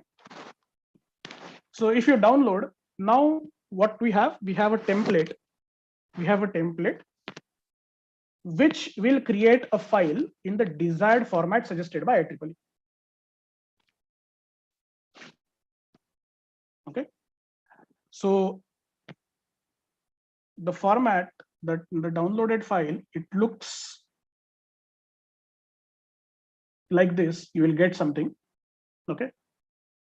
The transaction, this is downloaded from the same website. Okay. And when you go inside this, you will find different files. We will see what are all these files. Before that, first we have to understand what is MikTeX, what is TextMaker, and how to operate these files with those softwares. If you want me to be slower, you can just put a message in the chat box. I can be a little bit slower, but we have limited time and I have a lot of content. So that's why I'm trying to go a bit faster. So this is a MikTeX console. Okay, so you will find this in the second PPT that I said I will share. You have different kind of settings here, how to set this and all. Everything is explained there. So you need certain kind of mirror here, and you have to select certain options, and you have to see updates, what kind of packages you have. Everything you can see here. Okay. Oh, okay, something wrong with my PC. Fine. And then, so that setting you can check with the PPT. Now, this is our main thing. This is a TextMaker window. Okay, this is an icon. If I click this, I get this TextMaker window. In this TextMaker window, I will try to write code, the LaTeX code. Now, you can do this. You can create a blank file. Okay, this is I created a blank file and I can start writing. So there are a few important aspects of LaTeX, something called document class. So here, if you type this, you'll get document class. So this document class decides what kind of document you are creating. Are you creating a letter? Are you creating a paper? Are you creating a book? So this document class will decide. I'm not writing anything here. And then you have packages. So these packages will decide how you want the formatting to be. Do you want to add different colors, different kind of algorithms, different kind of graphics, different kind of equations? These packages will decide. Obviously, if you are a beginner, you may not know what kind of packages to be used, right? So we'll see what to do with that, what to do with this problem. Then you have something called as begin document and end document. So for now, only these 4 lines are enough. So whatever you write between this begin document and end document, that will be created as a PDF. So you have to write in between these 2 lines. Begin document and end document. If you write after this, it will not appear in the paper, in the document. If you write before this, it will not appear in the paper. You have to write in between these 2. And then you can save this file as a text. So maybe sample.text. Definitely it will not work because we have not added any text there. So you have to give the text extension, .text. This is how you should save your LaTeX file. Okay, and now you have, let's say you have to write a paper. So now you will say, we don't know anything. How can we write a paper directly? So we know that we have a template. So let us open that template. So this is something which we downloaded. Okay, this is extracted file, same thing, transaction article, and you can open any one of the text documents. So let's say this one. You can choose anything. It doesn't matter. So this is given by IEEE. I have not written a single line in this. This is something we have downloaded from IEEE.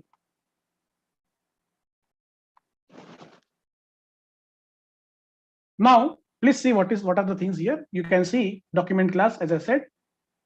You have certain kind of packages. So these packages, what packages are required for this kind of journals?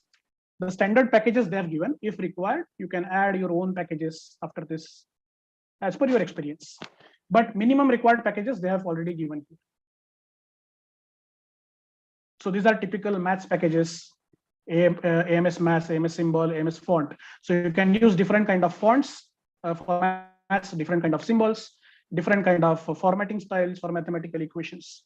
This is specifically used for the citations. This is for writing algorithms. This is for drawings. So like that, they have given different kind of packages. Now, let us execute this and see what happens, and then we will go back to the code. So you can see here, there is some other information appearing here, and then you have begin document here. You have begin document, and you definitely have end document here.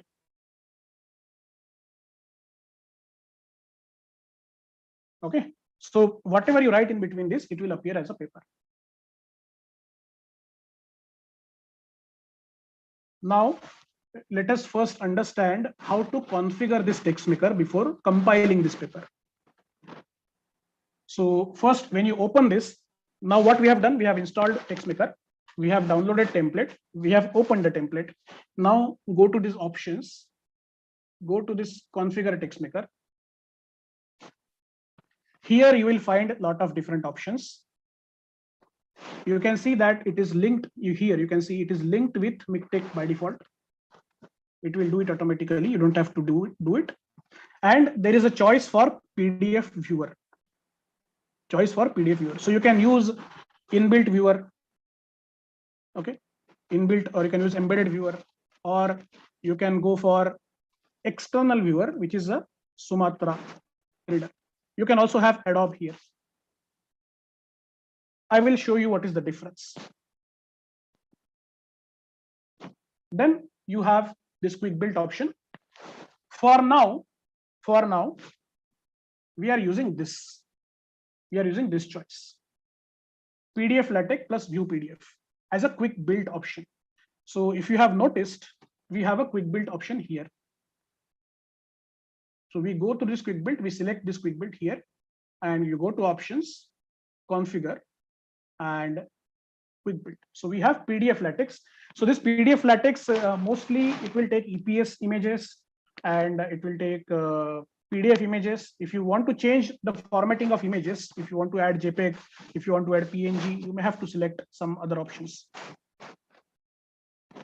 So typically, it is recommended to go with this. It creates a very good quality. Now, then we have selected this. You can select any one of them.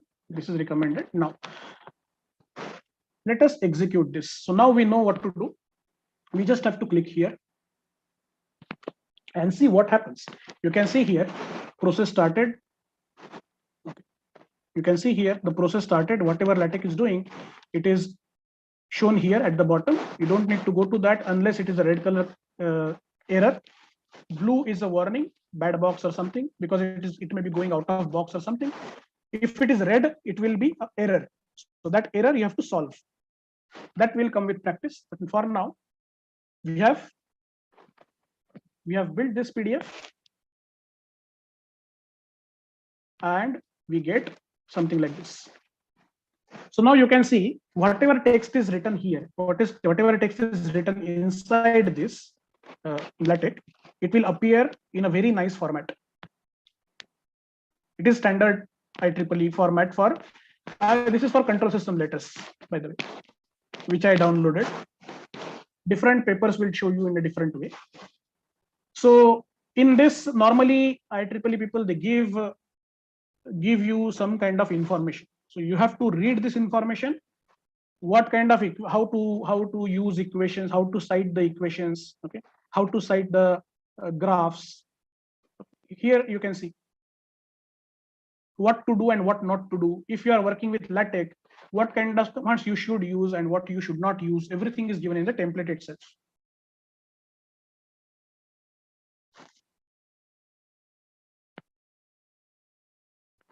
Okay, so it will generate certain kind of paper. Now, if you have read papers from different journals previously, you will understand that the formatting is different. It means that the font they use is different. The font style they use is different. The terms here, some people, some journals they use keywords, some journals they use index terms like that, and some paper they have some different citations styles. For example, let's say this is a IEEE paper from control system letters, same journal. So you can see how the references are cited. For example, here 1, 2, 3, right, and 5 to 7. So normally it will start numbering with 1, 2, 3, 4. The first citation will not be 10, 15 something. It will start with 1, 2, 3, 4, and at the end you will get these references which are arranged in the same sequence as you referred them in the text. So this sequence is same as in what order you referred them. On the other hand, if you say check different journal, let's say Elsevier journal.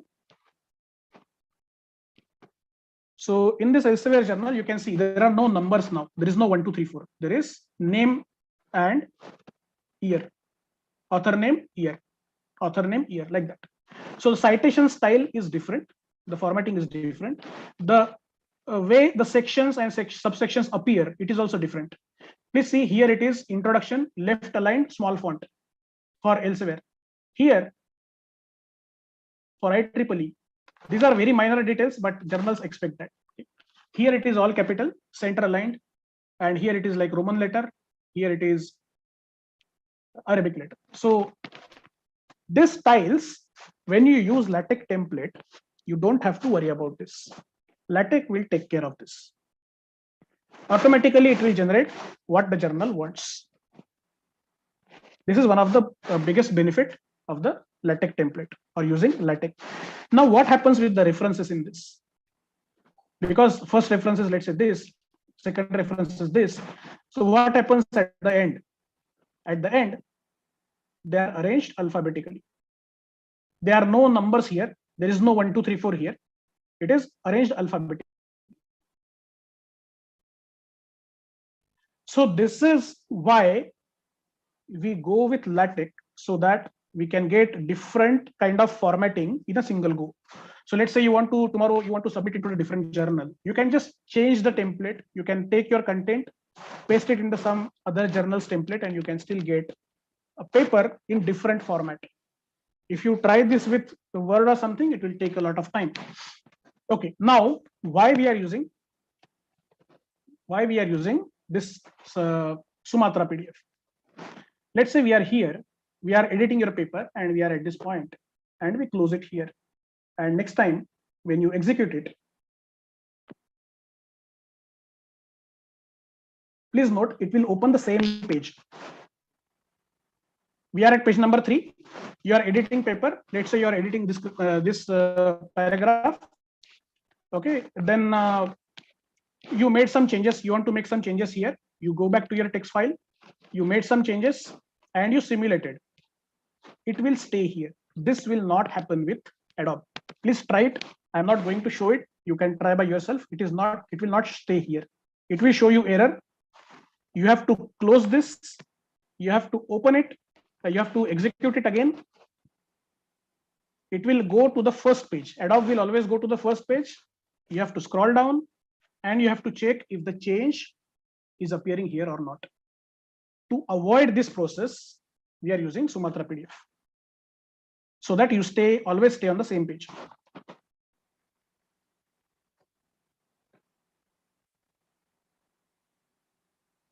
Okay, so this is about the Sumatra PDF. Now, there are certain things in this which we will explain.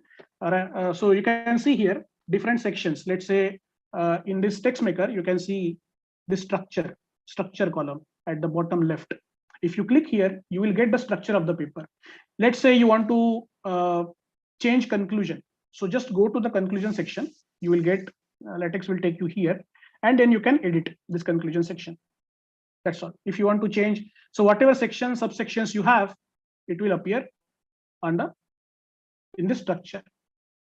About these things, I will discuss shortly, how this symbols and how this can be added. Now, you want to make your own paper. So what to do? How to use this template? So what I recommend is normally keep the original one as it is. Just copy this, whatever is required. Maybe you will require from document class, packages, the initial things, text document. So typically you can go up to, let's say, abstract, because this begin abstract, end abstract, these are very typical commands which will not be available otherwise. IEEE keywords, you can see here, these are also available only with the IEEE formats. So you copy up to this. Okay, and then you create a new file from here, you paste it here. At the end, you can just write end document. Now, is it created or not? So just save it, and we can write it as test paper, a sample paper as we are creating .text. .text is mandatory, and then save it. And if you compile it, you will get this. Now see that all the other pages are removed from this. You have typical template of this paper. Now you can edit. Let's say you want to edit the title. So what you will do, you just go back and you see where is the title. So title is here, paper title. The command given is title. So you can change the title. You can write here, let's say, we are learning, we can write here learning Latex. Okay.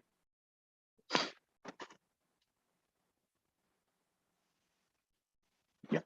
So you can see that the font is automatically coming, the color is automatically coming.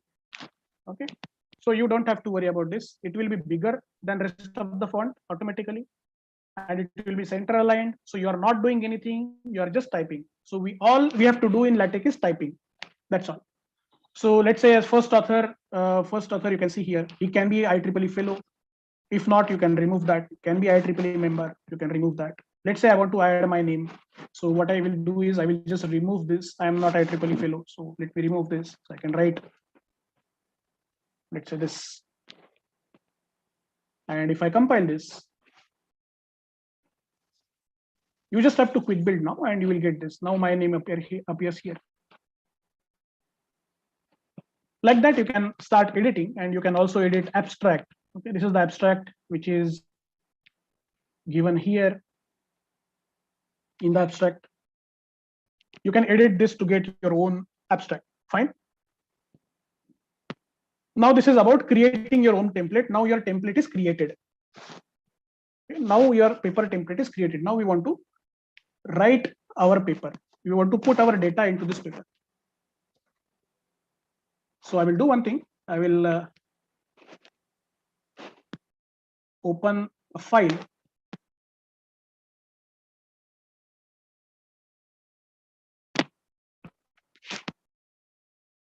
It's the same file actually. It doesn't matter. Yeah, it's the same file in which I have added my name, as I told you, and there is abstract and it's keywords. That's all. It's the same template. But in this folder, I have images. That's why I selected this folder. Yeah. So now, if you want to add a section, you just have to write section introduction. Let's say you want to write another section, then write section methodology. Then you can add section conclusion, whatever you want, or section results, right? And if you want to add subsection, just write subsection, that's all. So maybe a literature survey.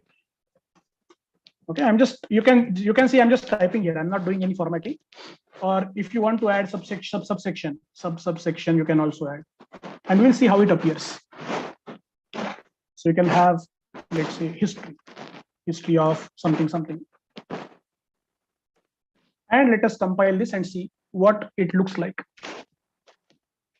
So please see, it is appearing like this. We have section 1, introduction, section 2, methodology, section 3, results, literature survey, history of whatever. So by default, this colon we did not give, but it will appear because it is a standard given by that template. It will appear automatically. You can check, there is no colon here, but it is appearing. So like that, you can create different sections and you can write. Now typing is simple. You can just type as normally you type. We are conducting this workshop to know basics of latex. So I am writing this because this symbol is also defined by latex. So let's say I type here like this. In introduction, I started writing introduction. So now it will appear like this. You can see the this indent is there already. You don't have to shift the paragraph. So whenever you shift, this indenting will be automatic. You don't have to do it manually. It will take care. So we are conducting this workshop to know basics of LaTeX. Now, it doesn't matter how you write this. If you write it this way, let's say I want to write every single word in one. Worst case, nobody writes like this, but I'm saying in case if you write this, what happens? It will appear same. So it doesn't matter how you write in LaTeX. LaTeX will take care of how it looks like. Then, if you want to write, if you want to change the line, if you want to have the text in 2 different lines, then you have to keep this command, 2 backslashes. This will put this part in the next line. You will see. Yes. So this part is coming on the next line now. Now what happens if you have a long statement? Let's say if I repeat this several times, how is it changing the lines? It's just like I'm writing same line thrice. Please see, it is changing paragraph automatically. It will adjust this length automatically. Spacing will be equal always. The spacing between the words, it will be always equal. In Word, you observe that you have to struggle sometimes with that. LaTeX, it will not happen.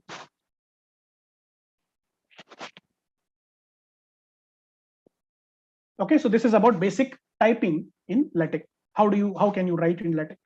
Now the next thing is how to add figures, how to add equations, how to add tables. We'll see that quickly in 5 minutes. So for equations, there are 2 different ways. There is something called inline equation. So inline equation means that will appear in the running text. So for example, we calculate value of A as, I'm just writing a random thing, A is equal to B plus. So let's say this is called inline equation. So which will appear without any number within an equation. So that you can write, we'll go back here, that you can write within this dollars. So this dollar is typically used for maths. So we use dollars for maths.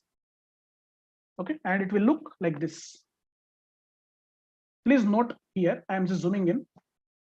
This A and this A, they are different. So this is a variable A, this is a variable A, which is used in equation, and this is a text A. So they should look different. They should not look same. Otherwise, this A and this A will be confusion.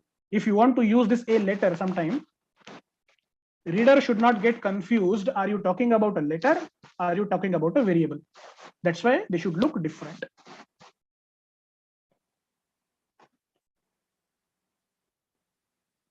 Now, if I want to do the same thing, but now I want equation number. I want to refer this a equal to b plus c as equation number 1. So there is there are different commands actually. There is a begin equation, end equation. You can see here begin and end. This will always there. This will always be there for figures, tables, equations. You can see here begin equation and end equation will automatically come in text menu. In other editors, this may or may not come. So within this, you don't have to use dollars. Within this, you can directly write. There are different features like just like begin and end equation. There can be begin align, end align, begin equation array, end equation array. Okay, begin aligned, end aligned. So there are different kind of formattings which you can use in LaTeX. Let us see the basic thing, which is begin and end equation. There is some question. Can we just write some lines of abstract in Notepad and then copy it here? Yes, it will work. So Sheikh Hassan has put some questions. So can we write some lines of abstract in Notepad and then copy it here and run it? It will work. Yes, it will work. Text you copy, it will work. Equations and tables and figures you have to write here itself. So now you just have to write a equal to b plus c. We don't need dollars. Just write it and see what happens. You see that you get the equation which is center aligned, which is with proper editing. Okay, this a and this a are different. As I said, you get the equation number by default. You don't have to write equation numbers. You will get everything automatically.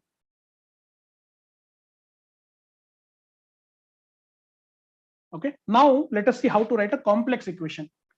You will say, what is the point in writing a equal to b plus c? Now we will write something complex. Now, let's say you want to use derivatives or integration or something. So you can see there are a lot of options on the left side. So you can explore what is that. Let's say you want a intersection. So it is a set. Let's say set A is equal to intersection of set B and set C. So you can choose this sign from here and you can compile. That's all. You will get it like this. Let's say you want derivative integration. So if you want integration, there is a direct command int. Okay, you will get int of, let's say, dx.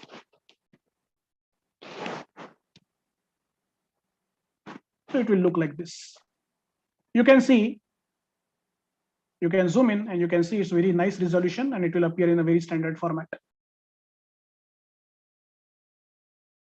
Like that, you can create different equations. Now, there is one more interesting thing which will be common for all the factors like introduction. It may be introduction, it may be references, it may be tables, figures, everything. The numbering in LaTeX, how it works. For example, if I add another equation, which is here, the before that, now I decided, okay, maybe I missed some equation, I should write it in the paper. So typically, if you have missed this equation and you realize it later that, okay, I wanted to add this. So that's fine, add it.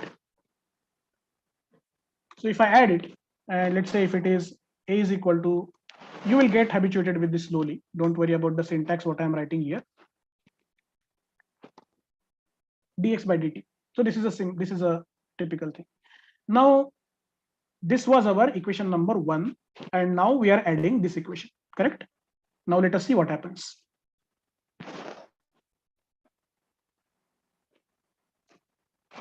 Okay, this becomes equation number 2. This becomes equation number 1 automatically.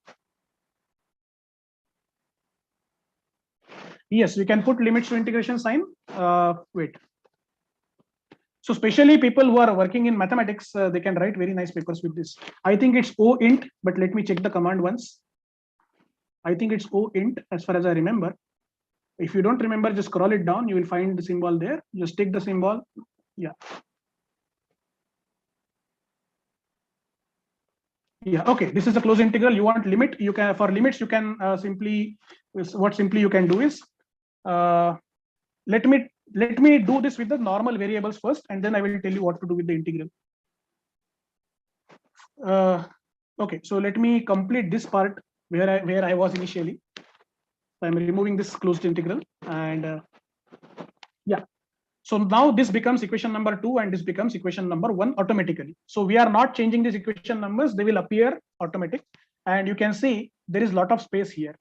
There is some space here, but that doesn't matter. There will not be any space in between this.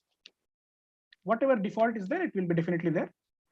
Now, what about the superscript and subscript for the equations?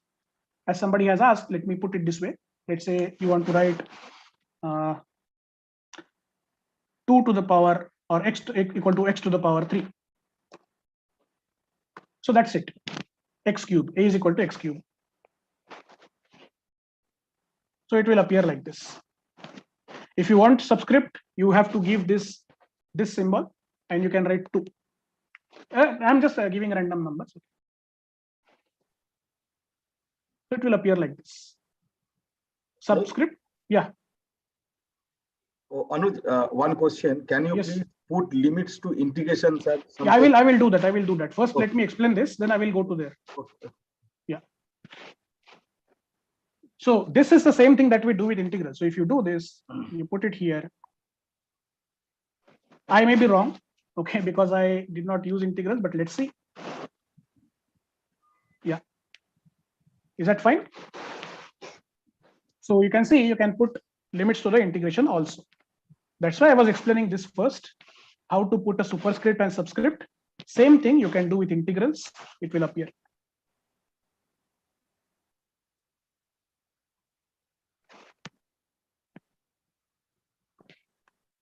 Now,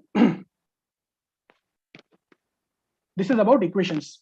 Now, let's say you want to refer this equation in a text, which is very important, cross-referencing. So we will give some label.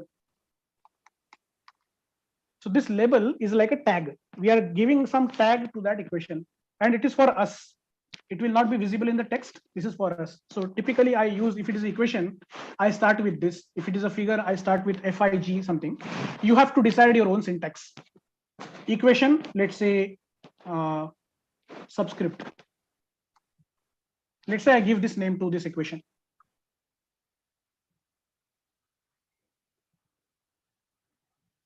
Okay, so this will not appear here. So what to do with this subscript? Why it is used? So you can use it in the text. Let's say as shown in. So in IEEE, they don't have. You cannot write this equation 1 or something. You just have to give the number, maybe in bracket, or there is a specific format which you can check in the original template. So you have to write ref \ref, and you can give the key. This is a key for that equation. You have to give the key. That's all. And now see what it looks like. So please see, whatever is the number here, the same number will appear here automatically. Now, if I change, now why this key is important? Let's say you changed your plan. You want to keep this equation at the end, let's say somewhere here in the methodology, whatever is the equation. Now that will become equation number 2. Please remember, now this will become equation number 1, and this will become equation number 2. So when you compile once, it will not change, but you compile twice, it should change. So please see, this is automatically changing to equation number 2. We have not changed anything. We have just put that equation somewhere else. That number will change automatically, and this number will also change automatically.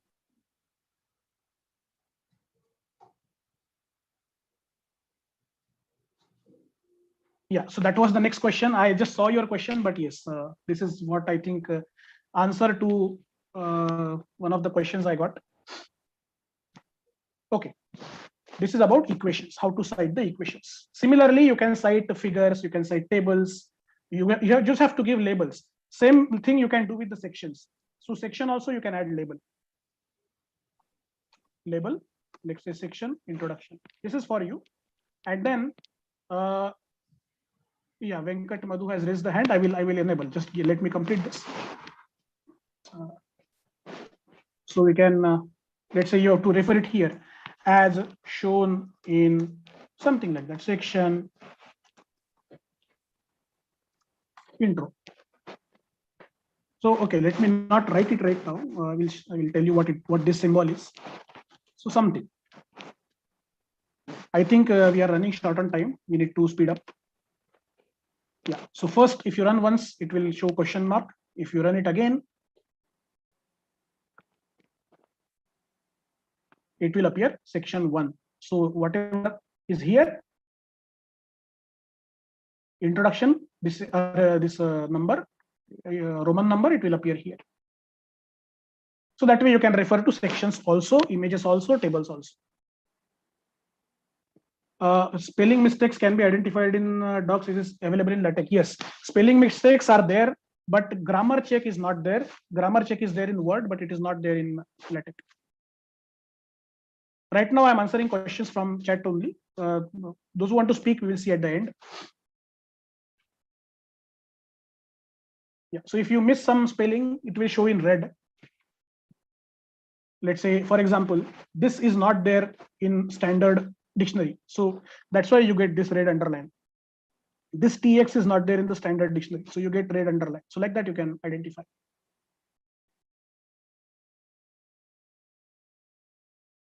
Okay, so this is about figure equations. Let me quickly add figures and tables. So that will make it complete. So begin figure, just like in equations. Now we have to add figures. The command is include graphics. I will keep it like this. Let us see what figures we have.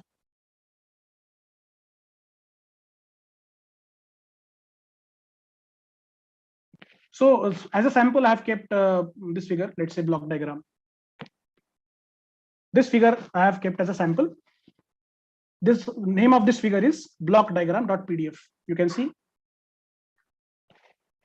block diagram, and it is in the PDF format. So this is mandatory if you want to add a figure. So we will write here block diagram. Okay, and then I'm adding it into the result section, and I will just write some number here. Let's say 0.5. I will tell you what this number is.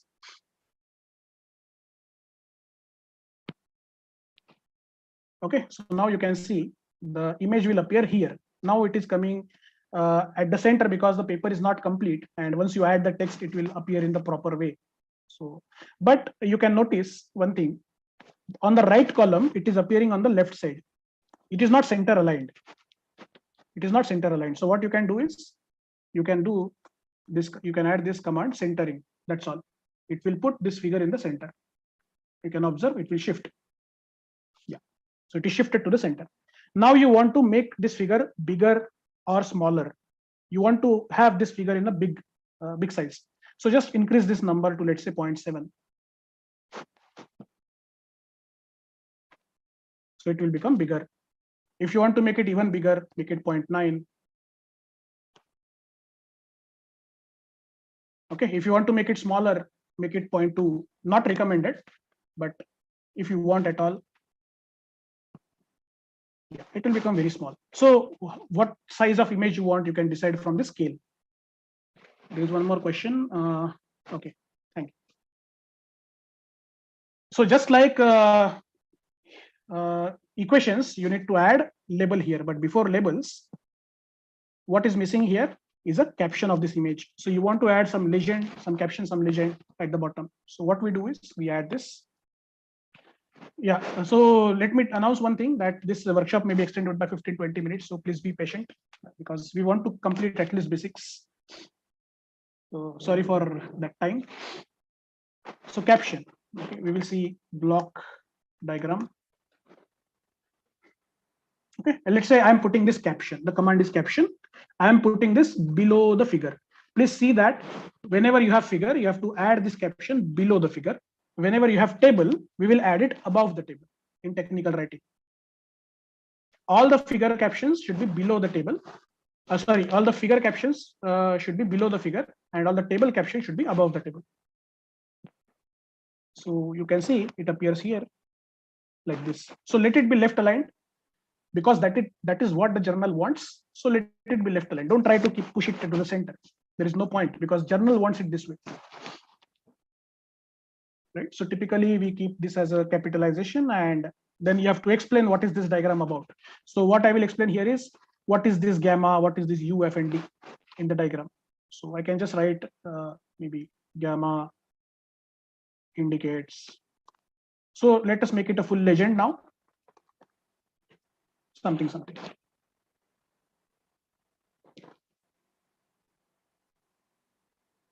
You can put this hat with some different commands. You can check here how you can do that. Okay, so this is about figure, and you can also give a label here. So try to give label after caption, because unless you have this figure number, there is no point in having the label. So you can have a label, let's say figure block, whatever name, and you can write here as shown in figure.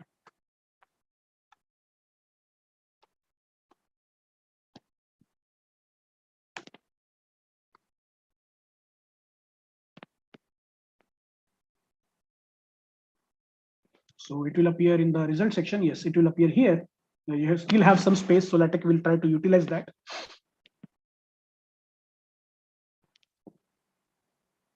So you can see number appearing here. So like that, you can refer, you can add figures, refer the figures. One last thing about this is tables. Actually, there is a lot I can discuss about equations, but the time is a constraint. Let us add a table quickly, and then we can end. Adding table is a tricky thing. So what I recommend is you can go to online editors, which will look something like this. There are a lot of things. So you can make a table here, okay, in whatever way you want. You can write this in general, in whatever way you want the table to be. Let's say 12, 13, 131, whatever. So I'm just generating a random table, and we want to put this table in LaTeX. Just select this, and you can see generate. You can click on generate, and you will get a table here in LaTeX format. So you can just copy this table and put it in our paper. There will be a lot of such editors available online. You find for that, and you will get a table here. Okay, somehow it is showing HTML, so this should not appear. Wait.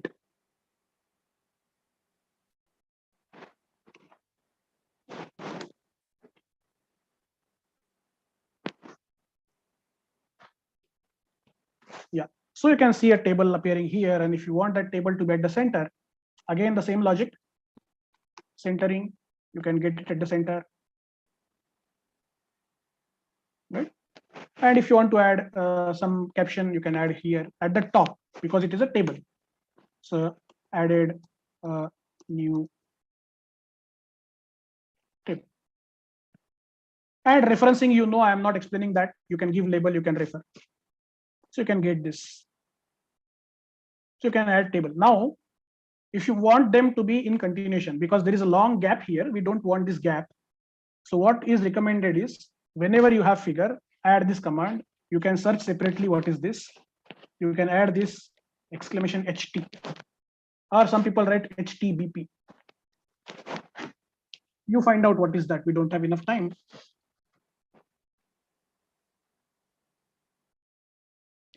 Okay, so apparently the template is not taking that, but usually what happens with that command is it will get stick to the text. So it will avoid all the gaps that you're having between the text and the table. Maybe this particular template does not support it, but in general, you should add this particular thing. Maybe in different template it will work. Okay. So this is about equations, figures, and tables. And now the last very important part is references. That's why I was hurrying up these things. References. So you can see there are no references added here in this.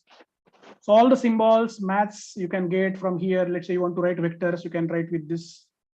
If you want to write some symbols, you can get here. Some brackets you can get here. Okay. Now references. Last thing, then we'll end this. For references, we need to do certain change. here. First, we add two commands here. One is bibliography style. This style will indicate how do we want to appear, how do we want those references to appear. I told you that some references, they will come alphabetically, some will come, the one referred first will come first, like that. So different journals, they follow different things.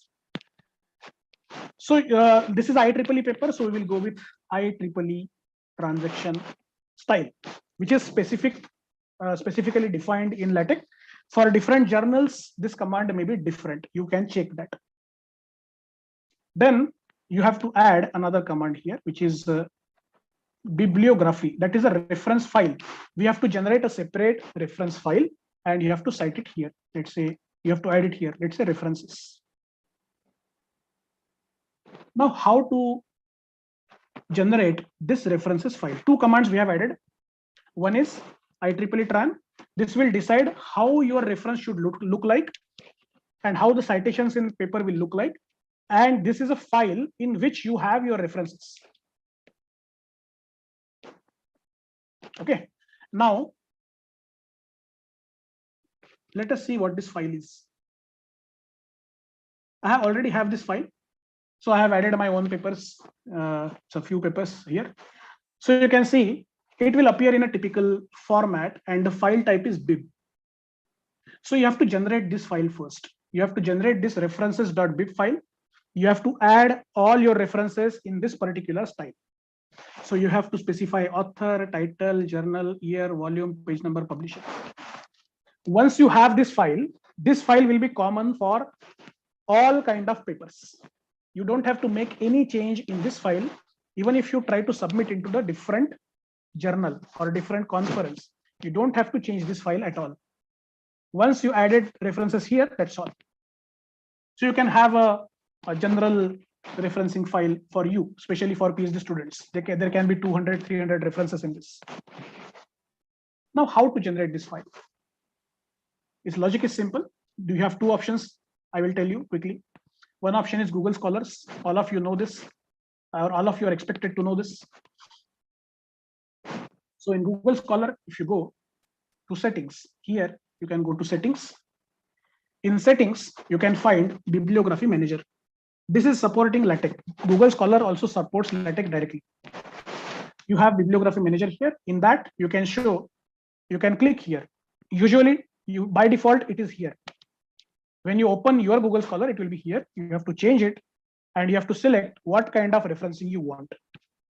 So we are working with LaTeX, so we call it as BibTeX. That is bibliography for LaTeX, BibTeX. And then we save it. Now you type any paper. Let's say, for example, this paper in Google Scholar. Let's say fuzzy logic. Okay, let me type some random fuzzy logic. Okay, you will get lot of papers in this. And now you will find this option here, import into BibTeX. Let's say I want to cite this particular paper. So click here, import into LaTeX. Oh, unfortunately, it is not showing. There is something wrong.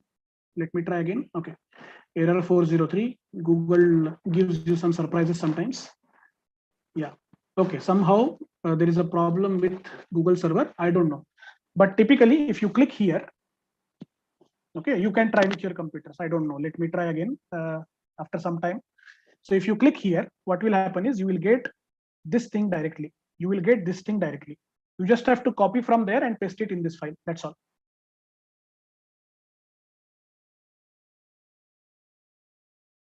Okay, so let me try randomly with something else. Yeah, it's not coming. Fine. Google doesn't want to support us today. So when you click there, you will get this file, this thing. Just copy from there and paste it here. That's all.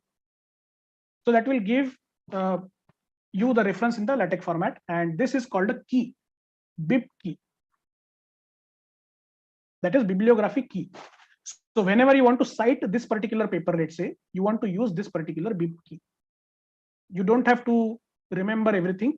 You can just use this bib key. Now this bib key, typically we put author and year format. Okay, It's up to you how you want to decide the bib key. So this is about references, how you add references. This is one way. Second way is through jabref. I don't have time to explain you what is jabref, but you can search here. Let's say if I type some name here, let's say Dr. Pradyut, we'll try to find out. Okay, this is a search engine provided by jabref. I hope it will work. Just like Google, yeah, it should not do. So you can see a lot of papers which are published by Dr. Pradyut. Okay, so if you want to cite any one of those papers, let's say I want to cite this paper, this paper, this paper, for example, I will just import it. Okay, now this also doesn't want to find, it does not exist. Okay. Okay, so what we will do is, yeah, it has shown already. I don't know why it is giving error, but it has shown those papers here in this. So you can go here and you can see the key is already here. If it is a conference paper, you will see in proceedings. If it is journal paper, you will see articles. So you can see all the data here. This is for jabref. You can explore this software separately. I don't have time for explaining this, but this is a reference manager. You can have all your references here. You can make groups. You can see there is a group option. You can create different categories. And okay, there is a poll coming up. Try to answer that. Okay, so this is a reference manager. You can study it separately, but here also you will get this key, the bibliography key, BibTeX source. This you can take and you can add it here.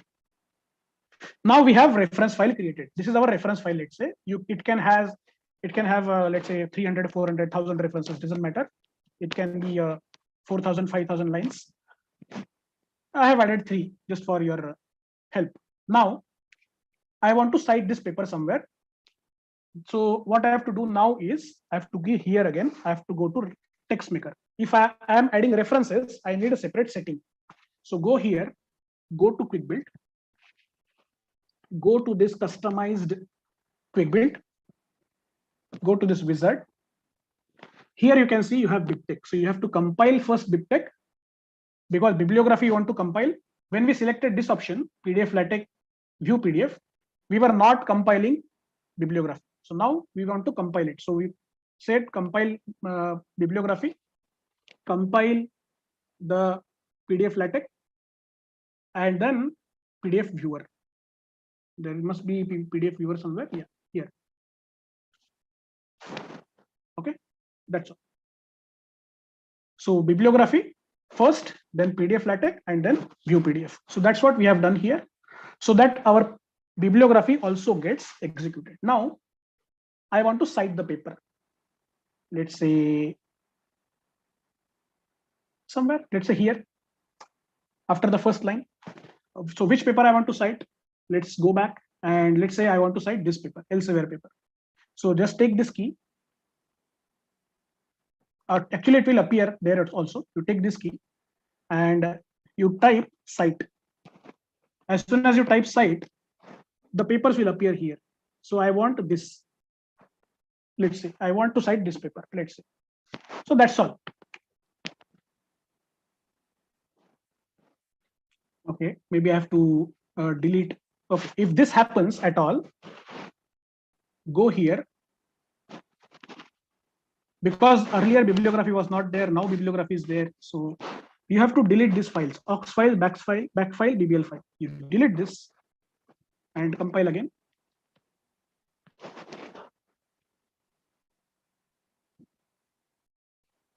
It will work.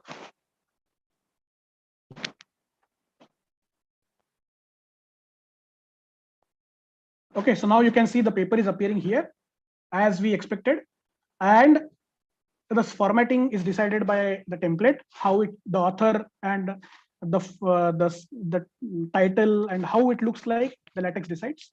The number should come here. Right now it is not coming, so you have to compile 2-3 times. For bibliography, you have to repeat it several times, and it will come. Now it is coming. So this one appears here.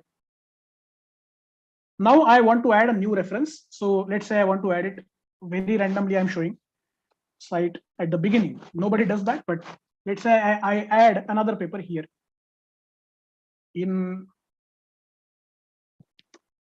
I am going to conclude in 5 minutes. So in paper, this something you want to discuss.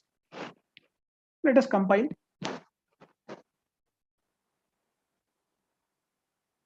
It will not appear first go. Let us compile again. Now this will appear, this will not appear. When the authors in successive papers are same, IEEE will show a dash. Don't worry about it. Now please see that this reference is coming first, this reference is coming second. So we added this earlier, biosystems, but now it is shifting down.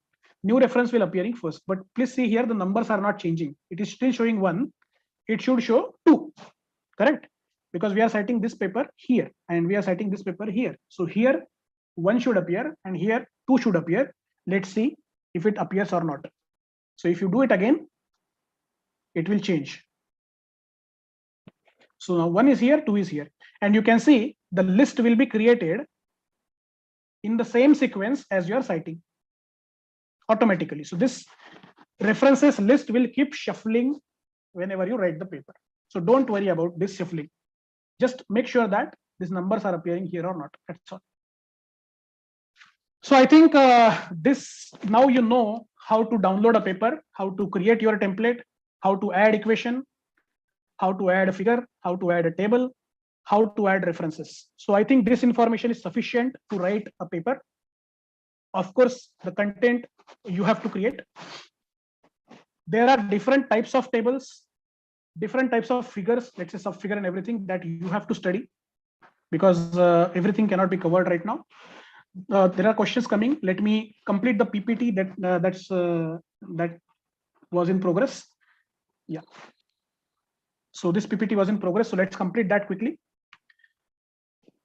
So there are some guidelines for tables and figures. I'm not going to discuss this. I will share this as a PPT. You can please go through it. What are the standard guidelines for tables and figures? What are the standard guidelines for putting units? Let's say you want to write 25 meters or 10 kelvins, how they should look like. There are many correct ways and incorrect ways. Please go through this slide. I will share this PPT. And last, how can you learn more? This is very important, because this presentation or this webinar is not enough. It depends on how you explore LaTeX.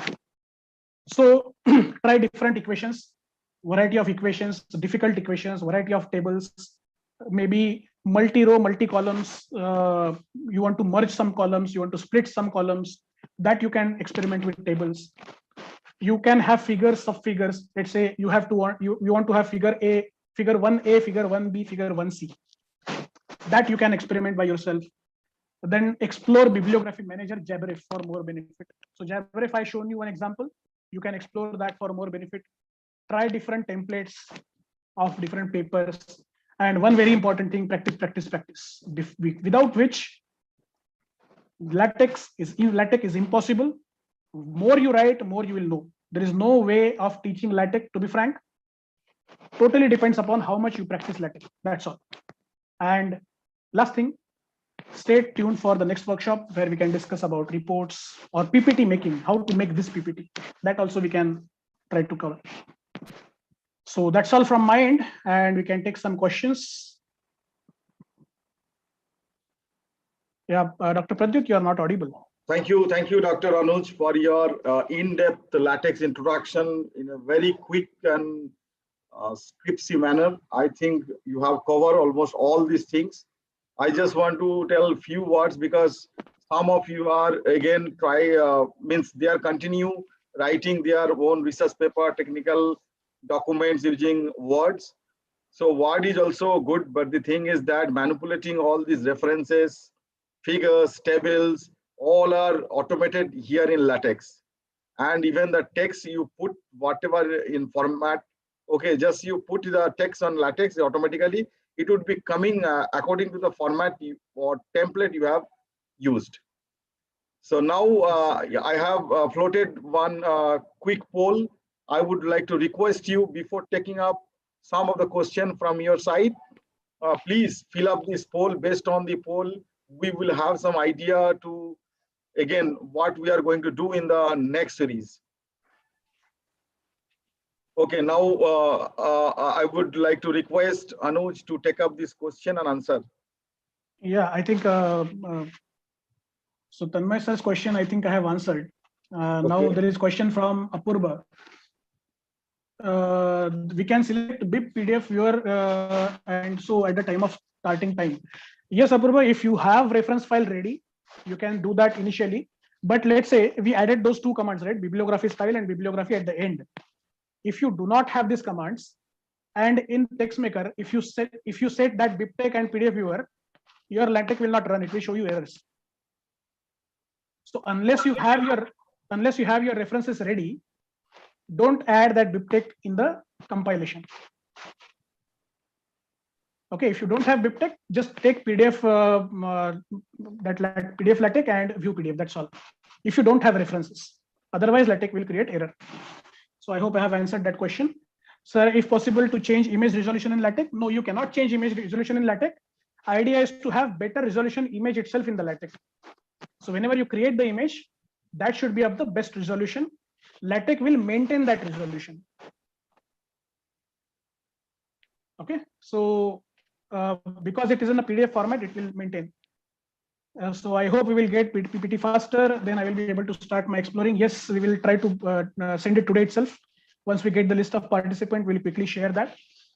Yeah. So is there any minimum hardware requirements for running the software? As far as I know, there is no such thing because I have used it on Windows Vista also, which was supposed to be the slowest. Okay. So I think it will work on most of the operating systems and hardware requirements.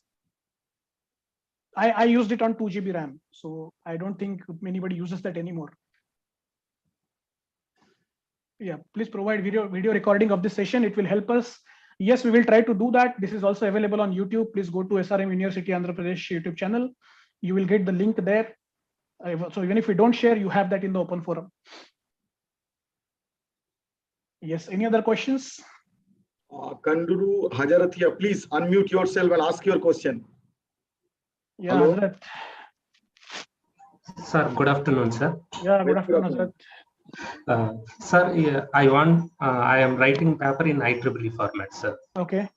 But suddenly I want to change that format into the elsewhere publication. Okay. Is it possible to change directly to the journal? Or again, we have to download template? Yeah, template, of course, you have to download, right? If you want to change from IEEE template to elsewhere template, get the elsewhere template first. Okay, and then you can the in between whatever you have between that begin document and end document, whatever text you have added. Yes, sir. Take that text and put it in the elsewhere format. There will be minor changes. Let's say elsewhere instead of references, I will maybe I will share slide once more. Here you can see cite, right? Yes, sir. Elsewhere text cite P. Oh. So those changes you have to look for. You will find the instructions in the elsewhere template also. Okay. Okay, so if you do that minor changes, same thing will work. Okay. Thank you, sir. Okay, thank you. Anybody else?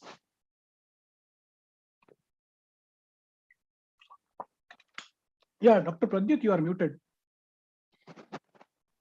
Ali Hussain, please unmute yourself and ask your question.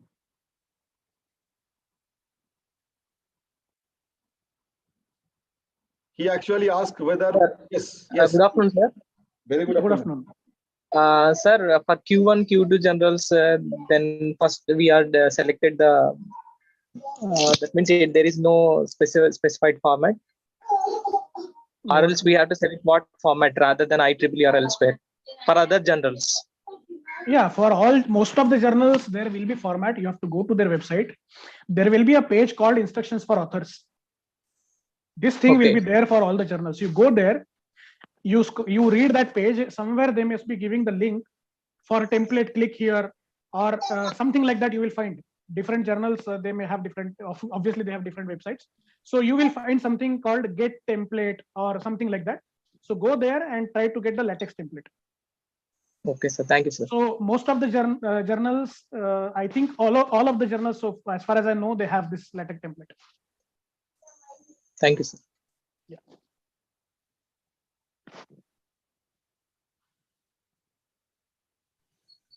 So don't forget to read instructions for authors for any kind of conference, any kind of journal. Read instructions for authors always. They will definitely tell you what is expected in the paper. Okay, then if you don't have any question, then we are closing the session now. Thank you very much, all the audience. Thank you very much, our webinar host, IT Kerim Srinivas sir, and thank you, Dr. Anuj, for your hands-on on latex. Really, thank you, Dr. Pradyut. Not only the students, for us also, because we are again get to know a lot of the things which we will again do exercise while writing the paper. Thank you very much. Yeah, sure. So I can still see some questions, but I request those people to please contact me separately. My email ID is there on the website. You can write me email. I will try to help you. Okay. Yes. So anyway, we are going to again come up with our series second talk with this series, and also we hope to enlighten some of the project Arduino based, Raspberry Pi based, IoT based, okay, cloud computing based project as soon as possible. Thank you very much. With all your permission, now again I'm giving just one word. Please try to practice whatever is discussed. As Anuj rightly said, practice. So practice makes a man perfect. So to achieve the perfection, you need to practice. Thank you all for attending the session, and hope to see you soon with this second series of this workshop. Thank you very much. Okay, thank you. Sir, I'm closing the meeting, sir. Yes, sir. Now you can close this session. Yeah, thank you, sir. Okay. Thank you.